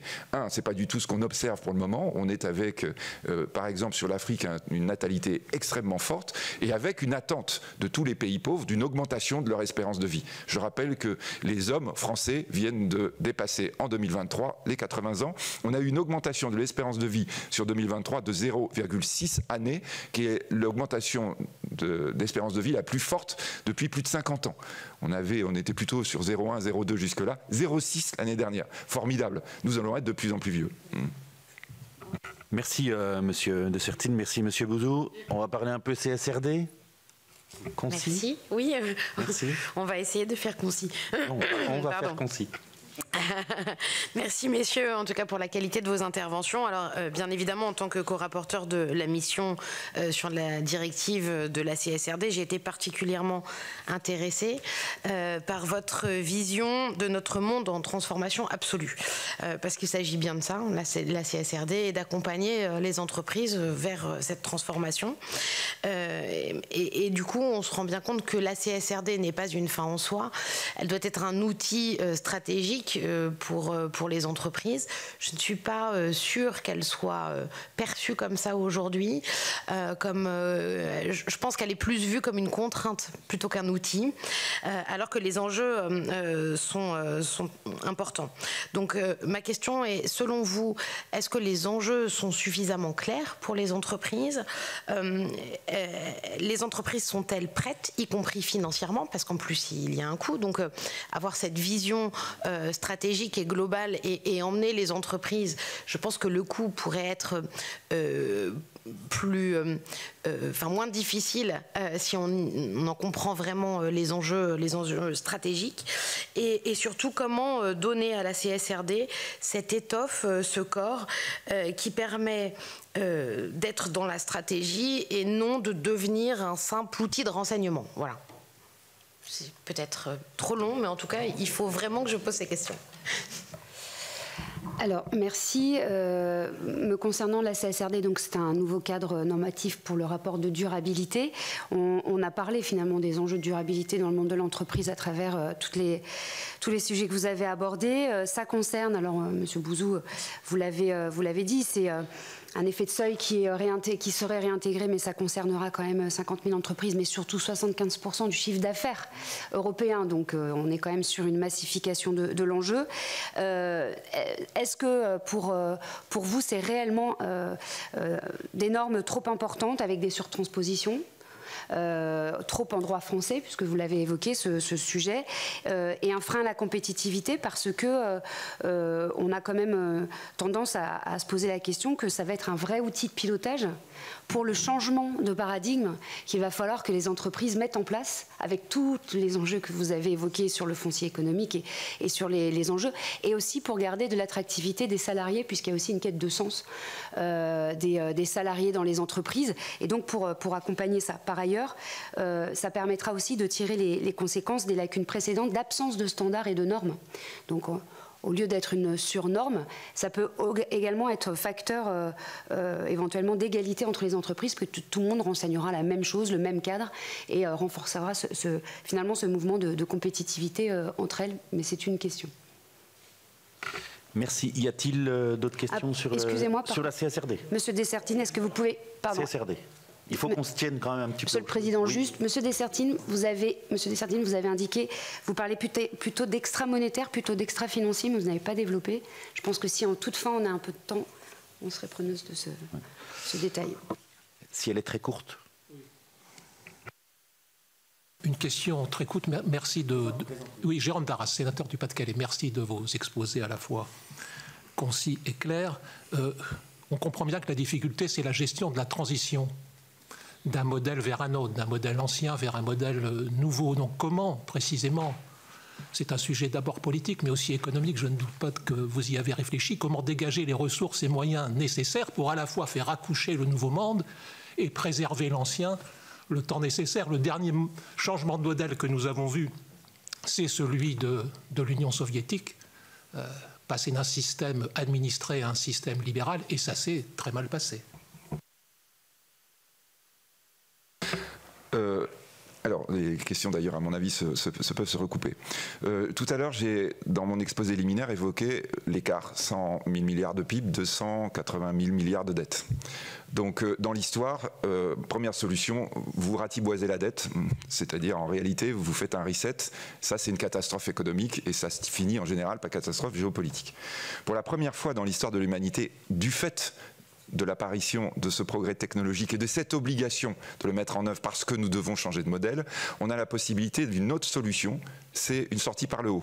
C'est-à-dire créer 200 000 milliards de PIB pour réégaliser, si vous voulez, l'équilibre, le fameux équilibre économique qui a été pendant longtemps le cœur des questions théoriques en économie, donc entre le PIB et la création monétaire.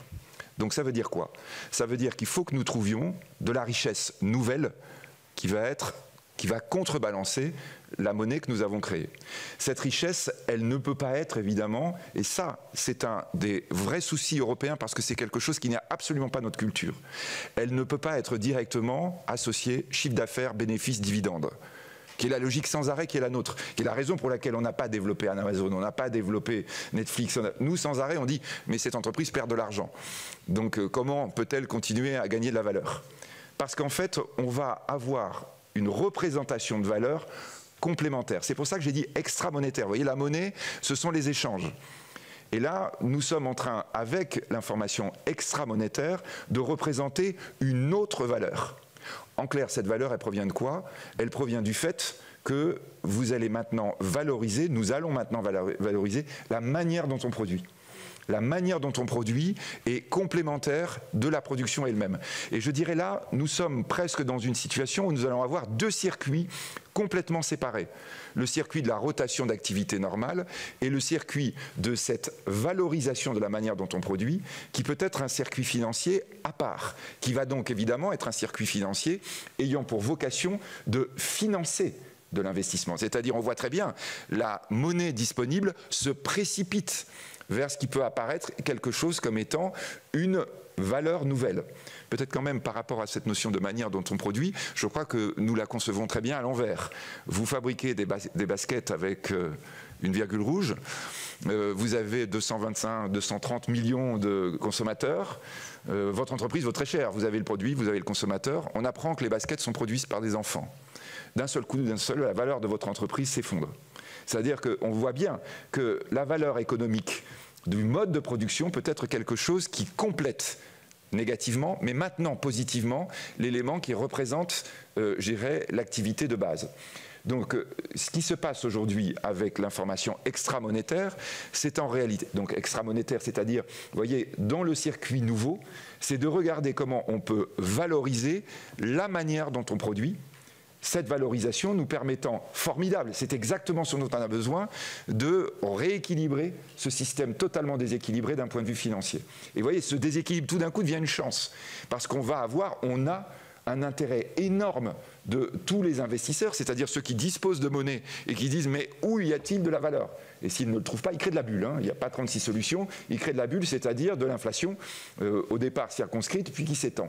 Donc effectivement là, on a quelque chose d'extraordinaire, c'est la possibilité d'attirer du financement disponible sur ces informations extramonétaires. Et donc je pense qu'effectivement, l'information extramonétaire est le grand défi de notre époque, et notamment des petites entreprises. Vous dites 50 000, je ne suis pas d'accord, bien sûr je suis d'accord avec vous sur le principe et sur la loi, mais en réalité c'est beaucoup plus, parce que nous allons avoir, et justement c'est là que c'est intéressant, le truchement des banques. Les banques qui sont obligées, elles, de se conformer à la CSRD, doivent évidemment faire l'analyse de l'élément extra-financier de leur placement, de leurs créances. Et leurs créances, évidemment, concernent notamment les petites entreprises. C'est-à-dire qu'on a ce vecteur qui est un vecteur extraordinairement vertueux, qui est le vecteur du financement. Quand nous sommes en train d'évoquer cette contrainte, je suis d'accord avec vous qu'aujourd'hui elle est envisagée uniquement d'un point de vue et strictement d'un point de vue d'une contrainte réglementaire supplémentaire qui affole d'ailleurs tout le monde, depuis l'entreprise jusqu'au commissaire aux comptes ou aux experts comptables, qui disent au commissaire aux comptes, qui disent il va falloir que je certifie de l'information extra-monétaire. Je ne sais pas comment faire, c'est pas mon job. Et donc là, effectivement, nous avons la contrainte, mais nous avons derrière cet énorme avantage, c'est-à-dire cette idée qu'il y a la captation d'un financement avec en face une valeur réelle. Et je crois vraiment que quand on voit à quel point, quand j'ai parlé tout à l'heure d'inflation, nous devons bien nous rendre compte que l'inflation, ce n'est pas les prix qui montent, c'est la monnaie qui perd de la valeur. C'est-à-dire c'est la perte de confiance dans la monnaie qui est le grand événement des 2 dernières années. Le fait que dans le monde, soudain, on s'est dit, en fait, la monnaie est quelque chose de non fiable. Et ça, cet élément-là, il est rentré dans la tête de tous les citoyens économiques du monde, qui même quand vous étiez en Argentine, vous aviez une monnaie qui valait rien ou qui était très compliquée, enfin j'espère que les amis argentins ne vont pas m'en vouloir, on plaçait son épargne en dollars en disant il y a une monnaie quelque part qui vaut quelque chose. Nous avons eu maintenant cette perte de confiance dans la monnaie. L'information extramonétaire est formidable, parce que ce n'est plus de l'information monétaire sujette à caution, c'est l'information réelle. Et là, évidemment, se pose la question qui vient juste après, quand on dit en fait c'est quelque chose de formidable, ok, on fait comment? Ça veut dire quoi? Ça veut dire qu'en réalité, il va falloir collecter de la représentation de cette valeur. En clair, ça s'appelle de la data. Ça s'appelle de la donnée, ça s'appelle de la data quand on parle effectivement en franglais.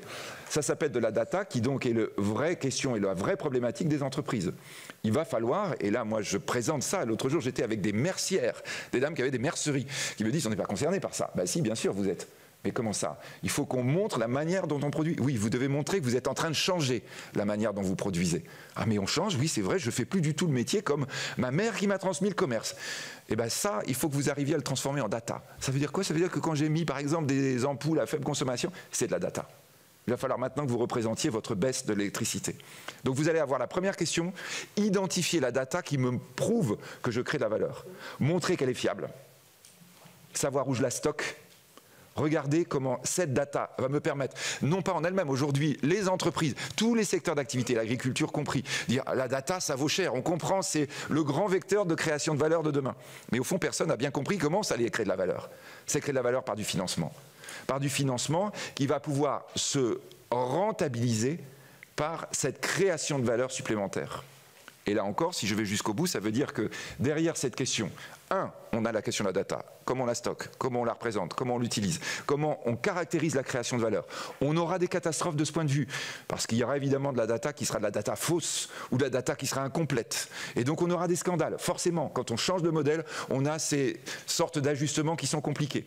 Mais on va avoir aussi, de ce point de vue, justement des questions sur la validité de la data qui va être absolument cruciale et qui va devoir être faite de la façon la plus neutre possible. Et puis pour terminer, le financement qui va être attiré par cette création de valeur ne recevra pas des dividendes, ne sera pas associé aux bénéfices.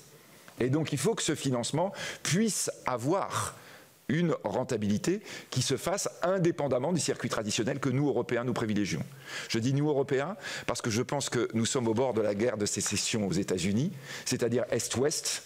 L'Est américain est toujours dans l'ancien modèle, et lui aussi sur dividendes, ou plutôt chiffre d'affaires, bénéfices, dividendes.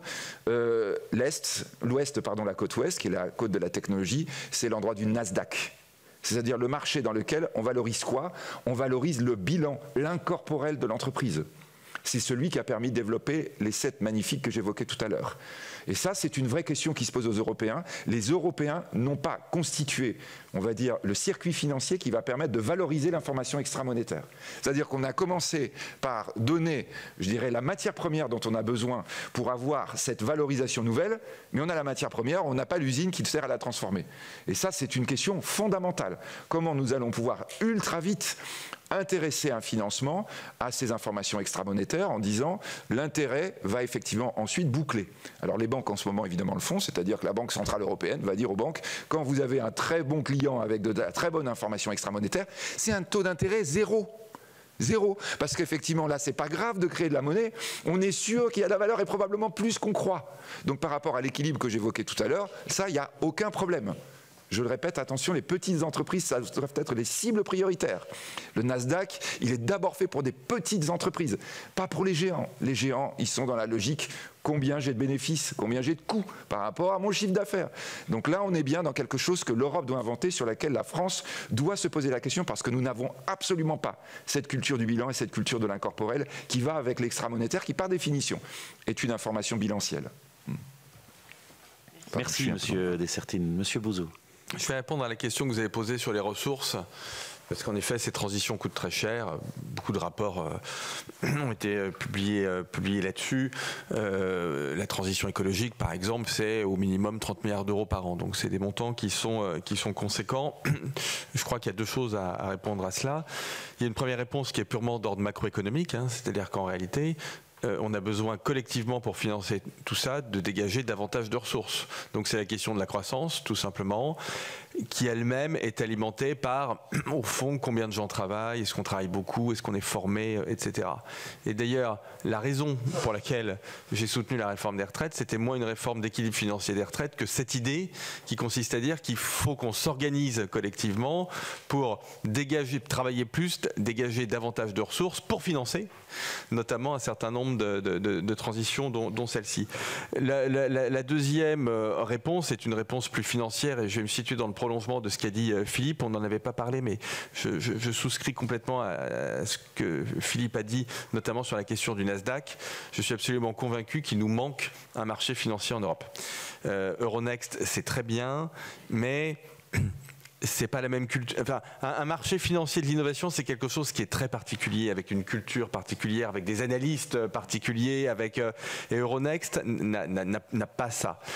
Et je pense en plus que ce serait un formidable projet. Alors on ne va pas le faire à 27, bien évidemment, parce que ce serait trop compliqué et il faut le faire relativement vite. Mais je pense que essayer de se mettre d'accord avec quelques pays pour essayer d'organiser un Nasdaq européen, ce serait vraiment quelque chose qui serait un nouveau projet, donc une idée assez grandiose. Et en plus, on en a absolument besoin. Le problème de l'économie européenne, notamment en matière d'innovation, Philippe évoquait le cas de l'intelligence artificielle générative, c'est pas un problème d'amorçage. Il y a énormément de start-up en Europe, il y en a plein. C'est même pas un problème de recherche et développement, parce qu'il y a de la recherche et développement en Europe.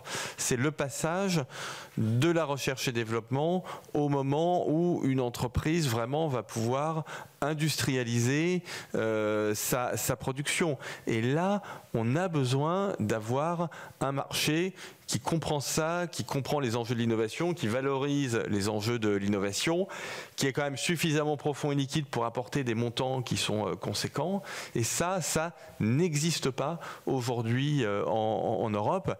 Et c'est une perte sèche pour notre économie, parce que ça signifie qu'un certain nombre d'entreprises qui arrivent quasiment à maturité vont se faire coter au Nasdaq. Et donc, in fine, vont finir quand même par pencher plutôt du côté américain. Juste si je peux me permettre de juste rajouter, j'ai demandé au président l'autorisation, je crois, par rapport à votre question, monsieur le sénateur, qu'on ne peut pas, dans le temps qui vient, dire on va continuer à financer l'ancien modèle et le nouveau. Parce que ça veut dire que vous ne serez pas assez sur le nouveau. Si je reprends mon exemple de tout à l'heure, la France est devenue la première puissance automobile au début du XXe siècle, parce qu'on a dit non, on ne va pas financer les maréchaux ferrants, les haras et l'automobile. Le choix, et c'était un choix de l'épargnant français, c'est-à-dire les gens ont dit moi j'y crois dans ce truc-là, j'y vais. Il y avait à peu près 200 ou 250 firmes automobiles avant la Première Guerre mondiale. Elles ont toutes disparu, c'est-à-dire qu'il y a plein de gens qui ont perdu, évidemment, parce qu'ils avaient raison, mais ils se sont trompés sur la cible.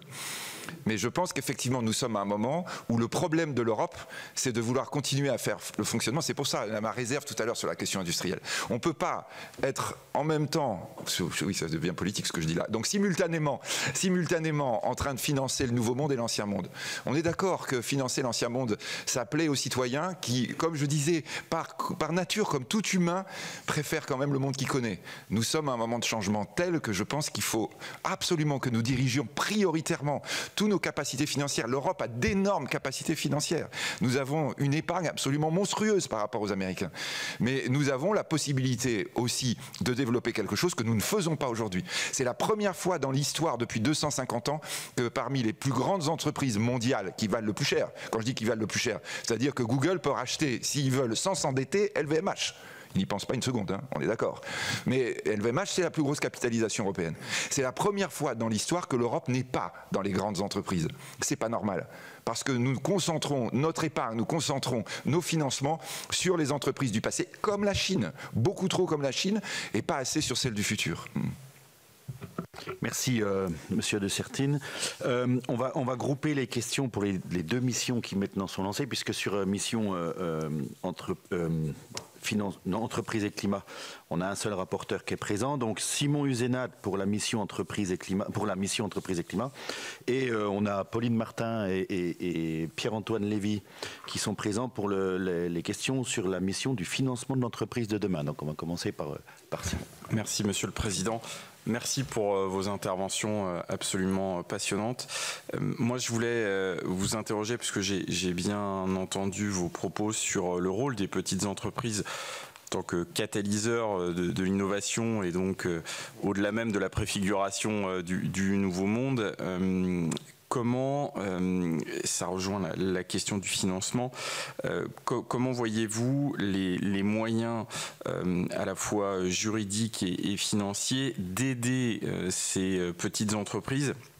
Parce que j'ai eu une expérience où j'ai accompagné une branche, en l'occurrence numérique ingénierie conseil, sur l'expérimentation de labels sectoriels RSE. Et où on voyait bien, plus de 80% des entreprises, moins de 10 salariés. Il y avait une appétence, évidemment, des dirigeants d'entreprise qui eux-mêmes se retrouvent prescripteurs pour leurs clients sur ces sujets de transformation plutôt que de transition.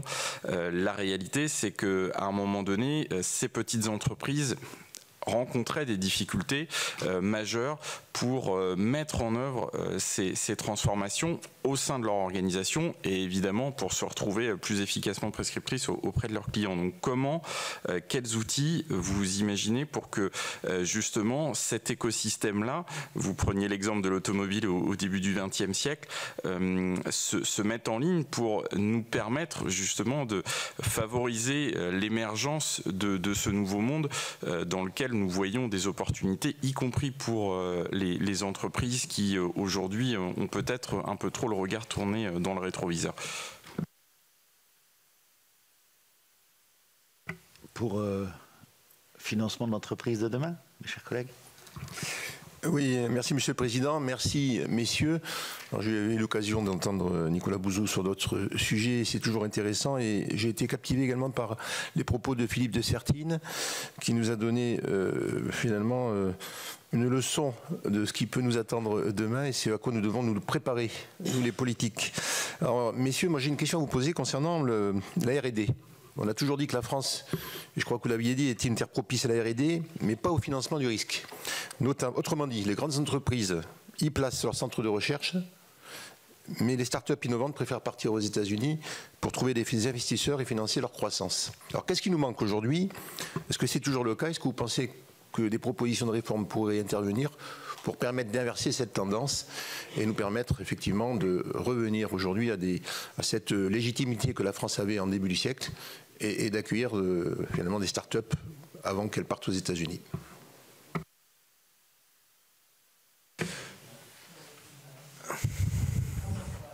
Oui, bien sûr.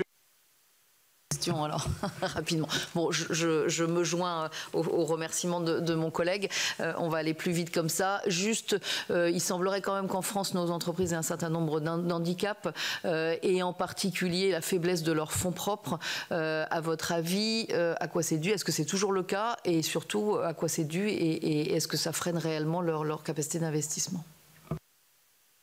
Juste pour approfondir juste les propos de Pierre-Antoine Lévy, je fais également partie du groupe d'études et d'amitié France-États-Unis et on avait fait intervenir un certain nombre de juristes et de chefs d'entreprise qui nous disaient que, effectivement, les Américains, quand ils viennent en France, c'est pour faire du R&D et ils vont faire leur développement, leur production de richesse et le reste aux États-Unis.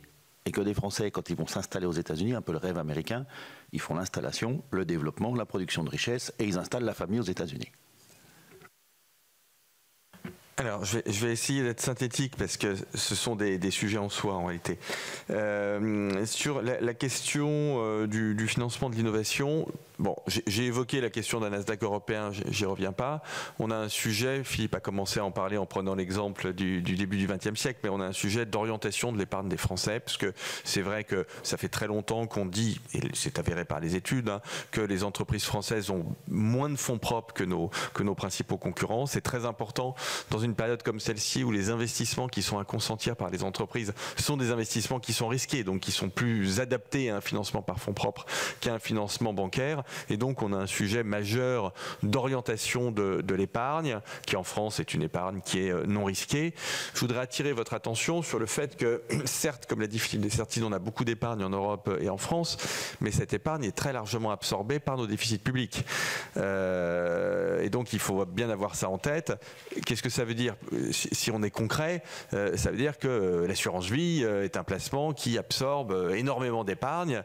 Parce qu'il faut bien aller financer nos déficits publics. Hein. Donc, si on veut que cette épargne, alors je sais que c'est compliqué à entendre parce que ça ne va pas se faire en 3 jours, mais si on veut que l'épargne des Français aille plus vers les entreprises, tout simplement, ça veut dire aussi qu'il faut réduire les besoins de financement de l'État pour laisser davantage de place à cette épargne. Et après, il faut. Alors, on a commencé à le faire. Hein. On a déjà des produits bancaires qui sont censés s'investir dans les entreprises avec des avantages fiscaux. Bon, ça fonctionne pas trop mal, mais on voit qu'on est encore en deçà de ce qu'il faut faire. Donc là, on a un sujet d'ingénierie financière, je dirais. Je pense qu'on n'est pas allé encore tout au bout de ce qu'on doit faire. Sur la question de la recherche et développement, oui, là encore, je souscris complètement à ce qui a été dit. La recherche et développement en France. Alors là, je vais reprendre la typologie qui a été faite par Philippe. En fait, on en fait beaucoup. et on innove beaucoup en France dans des secteurs pas très innovants. Et en fait, ce qui nous manque, c'est de l'innovation dans la robotique, dans l'intelligence artificielle, dans l'informatique quantique. Là, très clairement, on n'est pas du tout là où on devrait être. Et c'est un sujet qui, d'ailleurs, est un sujet européen. Je pense que, là encore, il faut qu'on développe beaucoup la pédagogie sur ces questions d'innovation. Il faut qu'on explique que ce n'est pas simplement une question technique et économique, mais c'est aussi une question de souveraineté, c'est aussi une question géopolitique. Les Américains ont parfaitement compris ça. Le président évoquait les États-Unis. Les Américains ont parfaitement compris que le poids géopolitique, les attributs, peut-être plus d'une hyperpuissance, mais d'une superpuissance, trouvent largement leurs racines dans la maîtrise de la science et dans la maîtrise de l'innovation. Ça, c'est quelque chose qu'en Europe, à mon sens, on n'a pas du tout compris. On n'a pas encore fait ce lien. Et pourtant, quand vous en parlez même avec les diplomates du Quai d'Orsay, ils vous expliquent parfaitement que cette perte de maîtrise relative de la science et de la technologie, aujourd'hui, c'est quelque chose qui pèse. C'est parfois très concret, hein, la question des cyberattaques, par exemple. Hein. Donc je suis entièrement d'accord avec vous. Je pense qu'il faut qu'on revoie un certain nombre de programmes publics. Je vais être très précis. France 2030, par exemple. C'est bien sur le papier. Alors déjà, je pense qu'il faut le transformer en France 2050 rapidement. Mais avec France 2030, on est retombé dans un défaut qui là encore fait partie des charmes de notre pays, mais qui est malgré tout un défaut, c'est le fait que les programmes sont beaucoup trop dispersés. Moi, j'ai découvert avec un certain effarement que vous aviez des montants, enfin des fonds France 2030 qui allaient distribuer 20 ou 30 000 euros à des programmes artisanaux. Alors attendez, je pense que c'est très bien de soutenir l'artisanat, mais je pense que 20 000 euros, ça n'a aucun sens, et le mettre dans France 2030, ça n'a aucun sens. Enfin, j'aime bien que les choses soient un peu structurées intellectuellement et institutionnellement, vous voyez. Donc je pense que France 2030, ça doit être des montants importants. Ça peut pas être des dizaines de milliers, je dirais même, ça peut même pas être des centaines de milliers d'euros. Je pense qu'il faut compter en millions, et donc ça doit être des montants importants pour des projets qui sont des projets très innovants et qui sont déjà des projets un peu matures. C'est pas l'amorçage. L'amorçage en France, ça va très bien. Donc, faut oublier. La Startup Nation, on y est déjà, et le risque, c'est qu'on y reste. C'est ça le risque de la France. C'est que la France reste une Startup Nation. Donc, je pense qu'il faut encore qu'on remette de l'ordre dans nos programmes de soutien public, qui sont pas mal sur le papier, mais qui retombent très rapidement dans nos travers. Oui, donc je rebondis sur ce que dit Nicolas. Oui, le problème, c'est pas start, c'est up, quoi. C'est qu'on est surtout start et pas assez up. Et donc là, on est un peu comme un film de John Ford, hein, c'est-à-dire l'image du début va être la même que celle de la fin. Là, ce que vous évoquez, monsieur le sénateur, sur la problématique de la PME, en fait, elle est double. C'est pour qu'on aille vite, il faut de l'argent, donc il faut lever des fonds. Et il faut beaucoup plus de fonds et beaucoup plus vite, parce qu'on est dans l'urgence, mais il faut qu'on aille vite à tout point de vue. Et là, effectivement, on retrouve ce qu'on disait tout à l'heure, c'est-à-dire la France est le pays en Europe aussi, dans lequel on est trop lent dans, je dirais, tous les procédures d'accompagnement que vous avez évoquées, etc., tous les éléments qui vont faire que ça prend trop de temps. Et donc là, je crois que la grande question, et là, ça veut dire effectivement, du point de vue de l'État, on peut y revenir aussi en disant, c'est quoi le rôle de l'État dans une période de super innovation? En France, et malheureusement, on a quand même cette tendance à dire, mais l'État va être présent, va être partout où il faut, vous inquiétez pas, on va mettre l'argent. Non, non, arrêtons. C'est pas du tout le rôle de l'État, et d'ailleurs, l'État ne saura pas, il n'y aura pas les moyens, et en plus ce sera compliqué d'un point de vue politique. Dans les périodes d'innovation, ça veut dire que vous allez perdre l'argent du contribuable, donc en général c'est moyennement apprécié au moment des élections. Donc l'État doit faciliter, doit tout mettre en œuvre pour que cette innovation tous azimuts puisse fonctionner. Donc ça veut dire quoi? Ça veut dire que quand on évoquait tout à l'heure l'accélération des procédures publiques, c'est fondamental, et on doit mettre tous les moyens pour le coup de l'État là-dedans. Ça veut dire effectivement rentrer dans la robotisation. Au passage d'ailleurs, on est extrêmement bas dans le classement de la robotisation mondiale. Ça, on doit le savoir. Hein. C'est quelque chose où on n'est absolument pas au niveau de la puissance économique française. Et donc, la question du robot, la question de tous les outils de technologie pour accélérer les choses, mise au service de l'État dans cette idée avec un seul tableau de bord, un seul indicateur, combien de temps ? Quelle vitesse? Je le disais tout à l'heure pour la justice, c'est à tous ces niveaux-là qu'on a cette problématique. Parce que ce que vous évoquez, monsieur le sénateur, c'est la possibilité, la perspective ensuite de basculer sur la capacité de lever des fonds. Et là, effectivement, on recoupe avec la question que vous aviez. Oui, bien sûr, la France est un pays shooté à la dette. On parle de la dette publique, la dette privée est beaucoup trop élevée. Et quand on dit la dette privée, c'est la dette des ménages et la dette des entreprises. Parce que quand on dit qu'il n'y a pas assez de fonds propres, hein, c'est clair, hein, ça veut dire qu'on se finance par la dette. Hein, donc ça veut dire qu'on est la dette à tous les étages. Alors pourquoi on va dire, vous allez me dire, mais pourquoi on utilise la dette? Parce que, un, on avait des taux très faibles, deux, parce que c'est notre culture, mais trois, parce qu'on n'a pas compris à quoi ça sert un fonds propre. Un fonds propre, ça sert à quoi? Ça sert à perdre de l'argent. C'est-à-dire le problème quand vous avez de la dette, c'est que si vous ne pouvez pas rembourser 1 euro de votre dette, vous êtes en défaut. Si vous avez une perte, ça veut dire qu'effectivement votre bilan il se contracte, donc vous n'avez plus les moyens de rembourser votre dette. Vous êtes en défaut. Résultat, ça vous empêche d'aller sur le risque, sur la R&D, sur les éléments dans lesquels, par définition, vous allez perdre. À quoi ça sert les fonds propres? Ça sert que quand vous avez du résultat négatif, c'est le propriétaire qui prend la perte. Et l'entreprise, elle continue. C'est d'ailleurs pour ça, évidemment, qu'il faut lui expliquer qu'à un moment donné, il peut gagner un petit peu. Et donc, c'est là aussi une réflexion publique, en disant, si vous voulez renforcer les fonds propres, il faut évidemment qu'on arrête de stigmatiser les dividendes. Le dividende, c'est fait... Pourquoi? C'est fait pour dire à l'actionnaire, quand de temps en temps tu gagnes, tu vas en avoir un peu de profit. Parce que si vous lui dites, tu es là en fait pour perdre, d'ailleurs tu vas perdre de plus en plus, parce qu'on rentre dans une rupture technologique où de plus en plus il va y avoir des pertes. Donc ça, tu vas perdre beaucoup. Mais en revanche, quand tu vas gagner, alors là, on est désolé, on va être obligé de te taxer, tu comprends, parce que tu vas gagner de façon insensée. Bah là, ça ne marchera pas. Hein. Ça, c'est clair que quand on est dans la logique, comment on va renforcer les fonds, comment on va attirer l'épargne? On a dit l'épargne, elle est bloquée, dans la dette publique, qui va faire que l'État dit, ah mais moi j'ai les moyens d'investir. C'est le plan France 2030, c'est la Banque publique d'investissement. On vous dit, on compte en milliards. Non, non, non, non, non, non. Le défi, c'est en milliers de milliards. On n'y est pas là. On n'est pas à l'échelle. Je le répète, les grandes entreprises du monde aujourd'hui, elles ont une seule entreprise du monde à une valeur plus forte que le PIB de la 7e, 8e puissance mondiale qu'est la France aujourd'hui. On doit avoir conscience de ça. On n'est plus à la bonne échelle. Et donc la bonne échelle, c'est effectivement notre épargne qui est bloquée, dans le financement de l'État, mais aussi d'ailleurs dans l'immobilier français, au passage. Donc effectivement, la France qui effectivement a osé investir dans l'innovation quand ça a été, je dirais, sa grande période, et on doit reconnaître, évidemment, regardez, après la défaite de 70, au moment de la guerre de 14, effectivement, les Français disaient, il faut qu'on fasse quelque chose, parce que sinon, on est en train de décliner. L'idée du déclin de la France était très présente dans les années 1900, et d'ailleurs aussi dans les années 1920. Et là, les Français, ils ont réagi en disant, ok, je mets de l'argent, c'est bien, c'est le boulot des vieux, ça.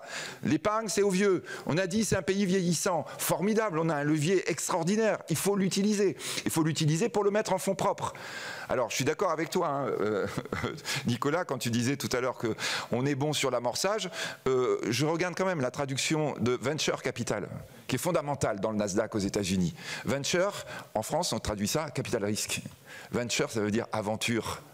Le capital d'aventure, c'est pas tout à fait la même gueule que le capital risque. Parce que risque, vous êtes en train de dire, vous allez perdre, c'est clair, c'est pour ça que vous êtes là. Mais vous êtes aussi pour prendre l'aventure économique.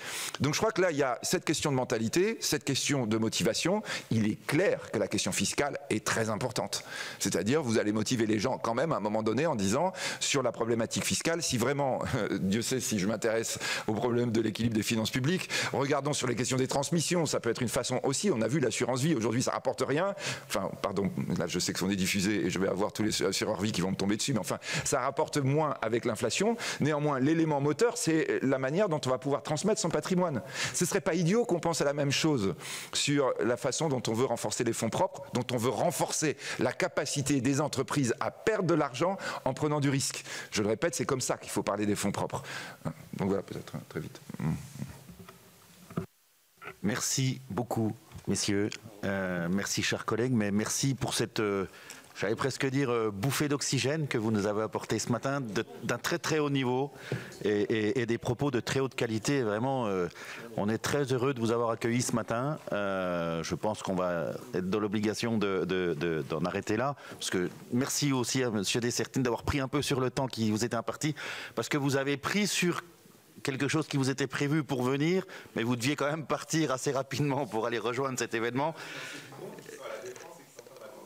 Voilà, donc vraiment merci beaucoup. Merci Monsieur Bouzou de tous ces éclaircissements et encore une fois de la qualité des propos que vous avez tenus ce matin.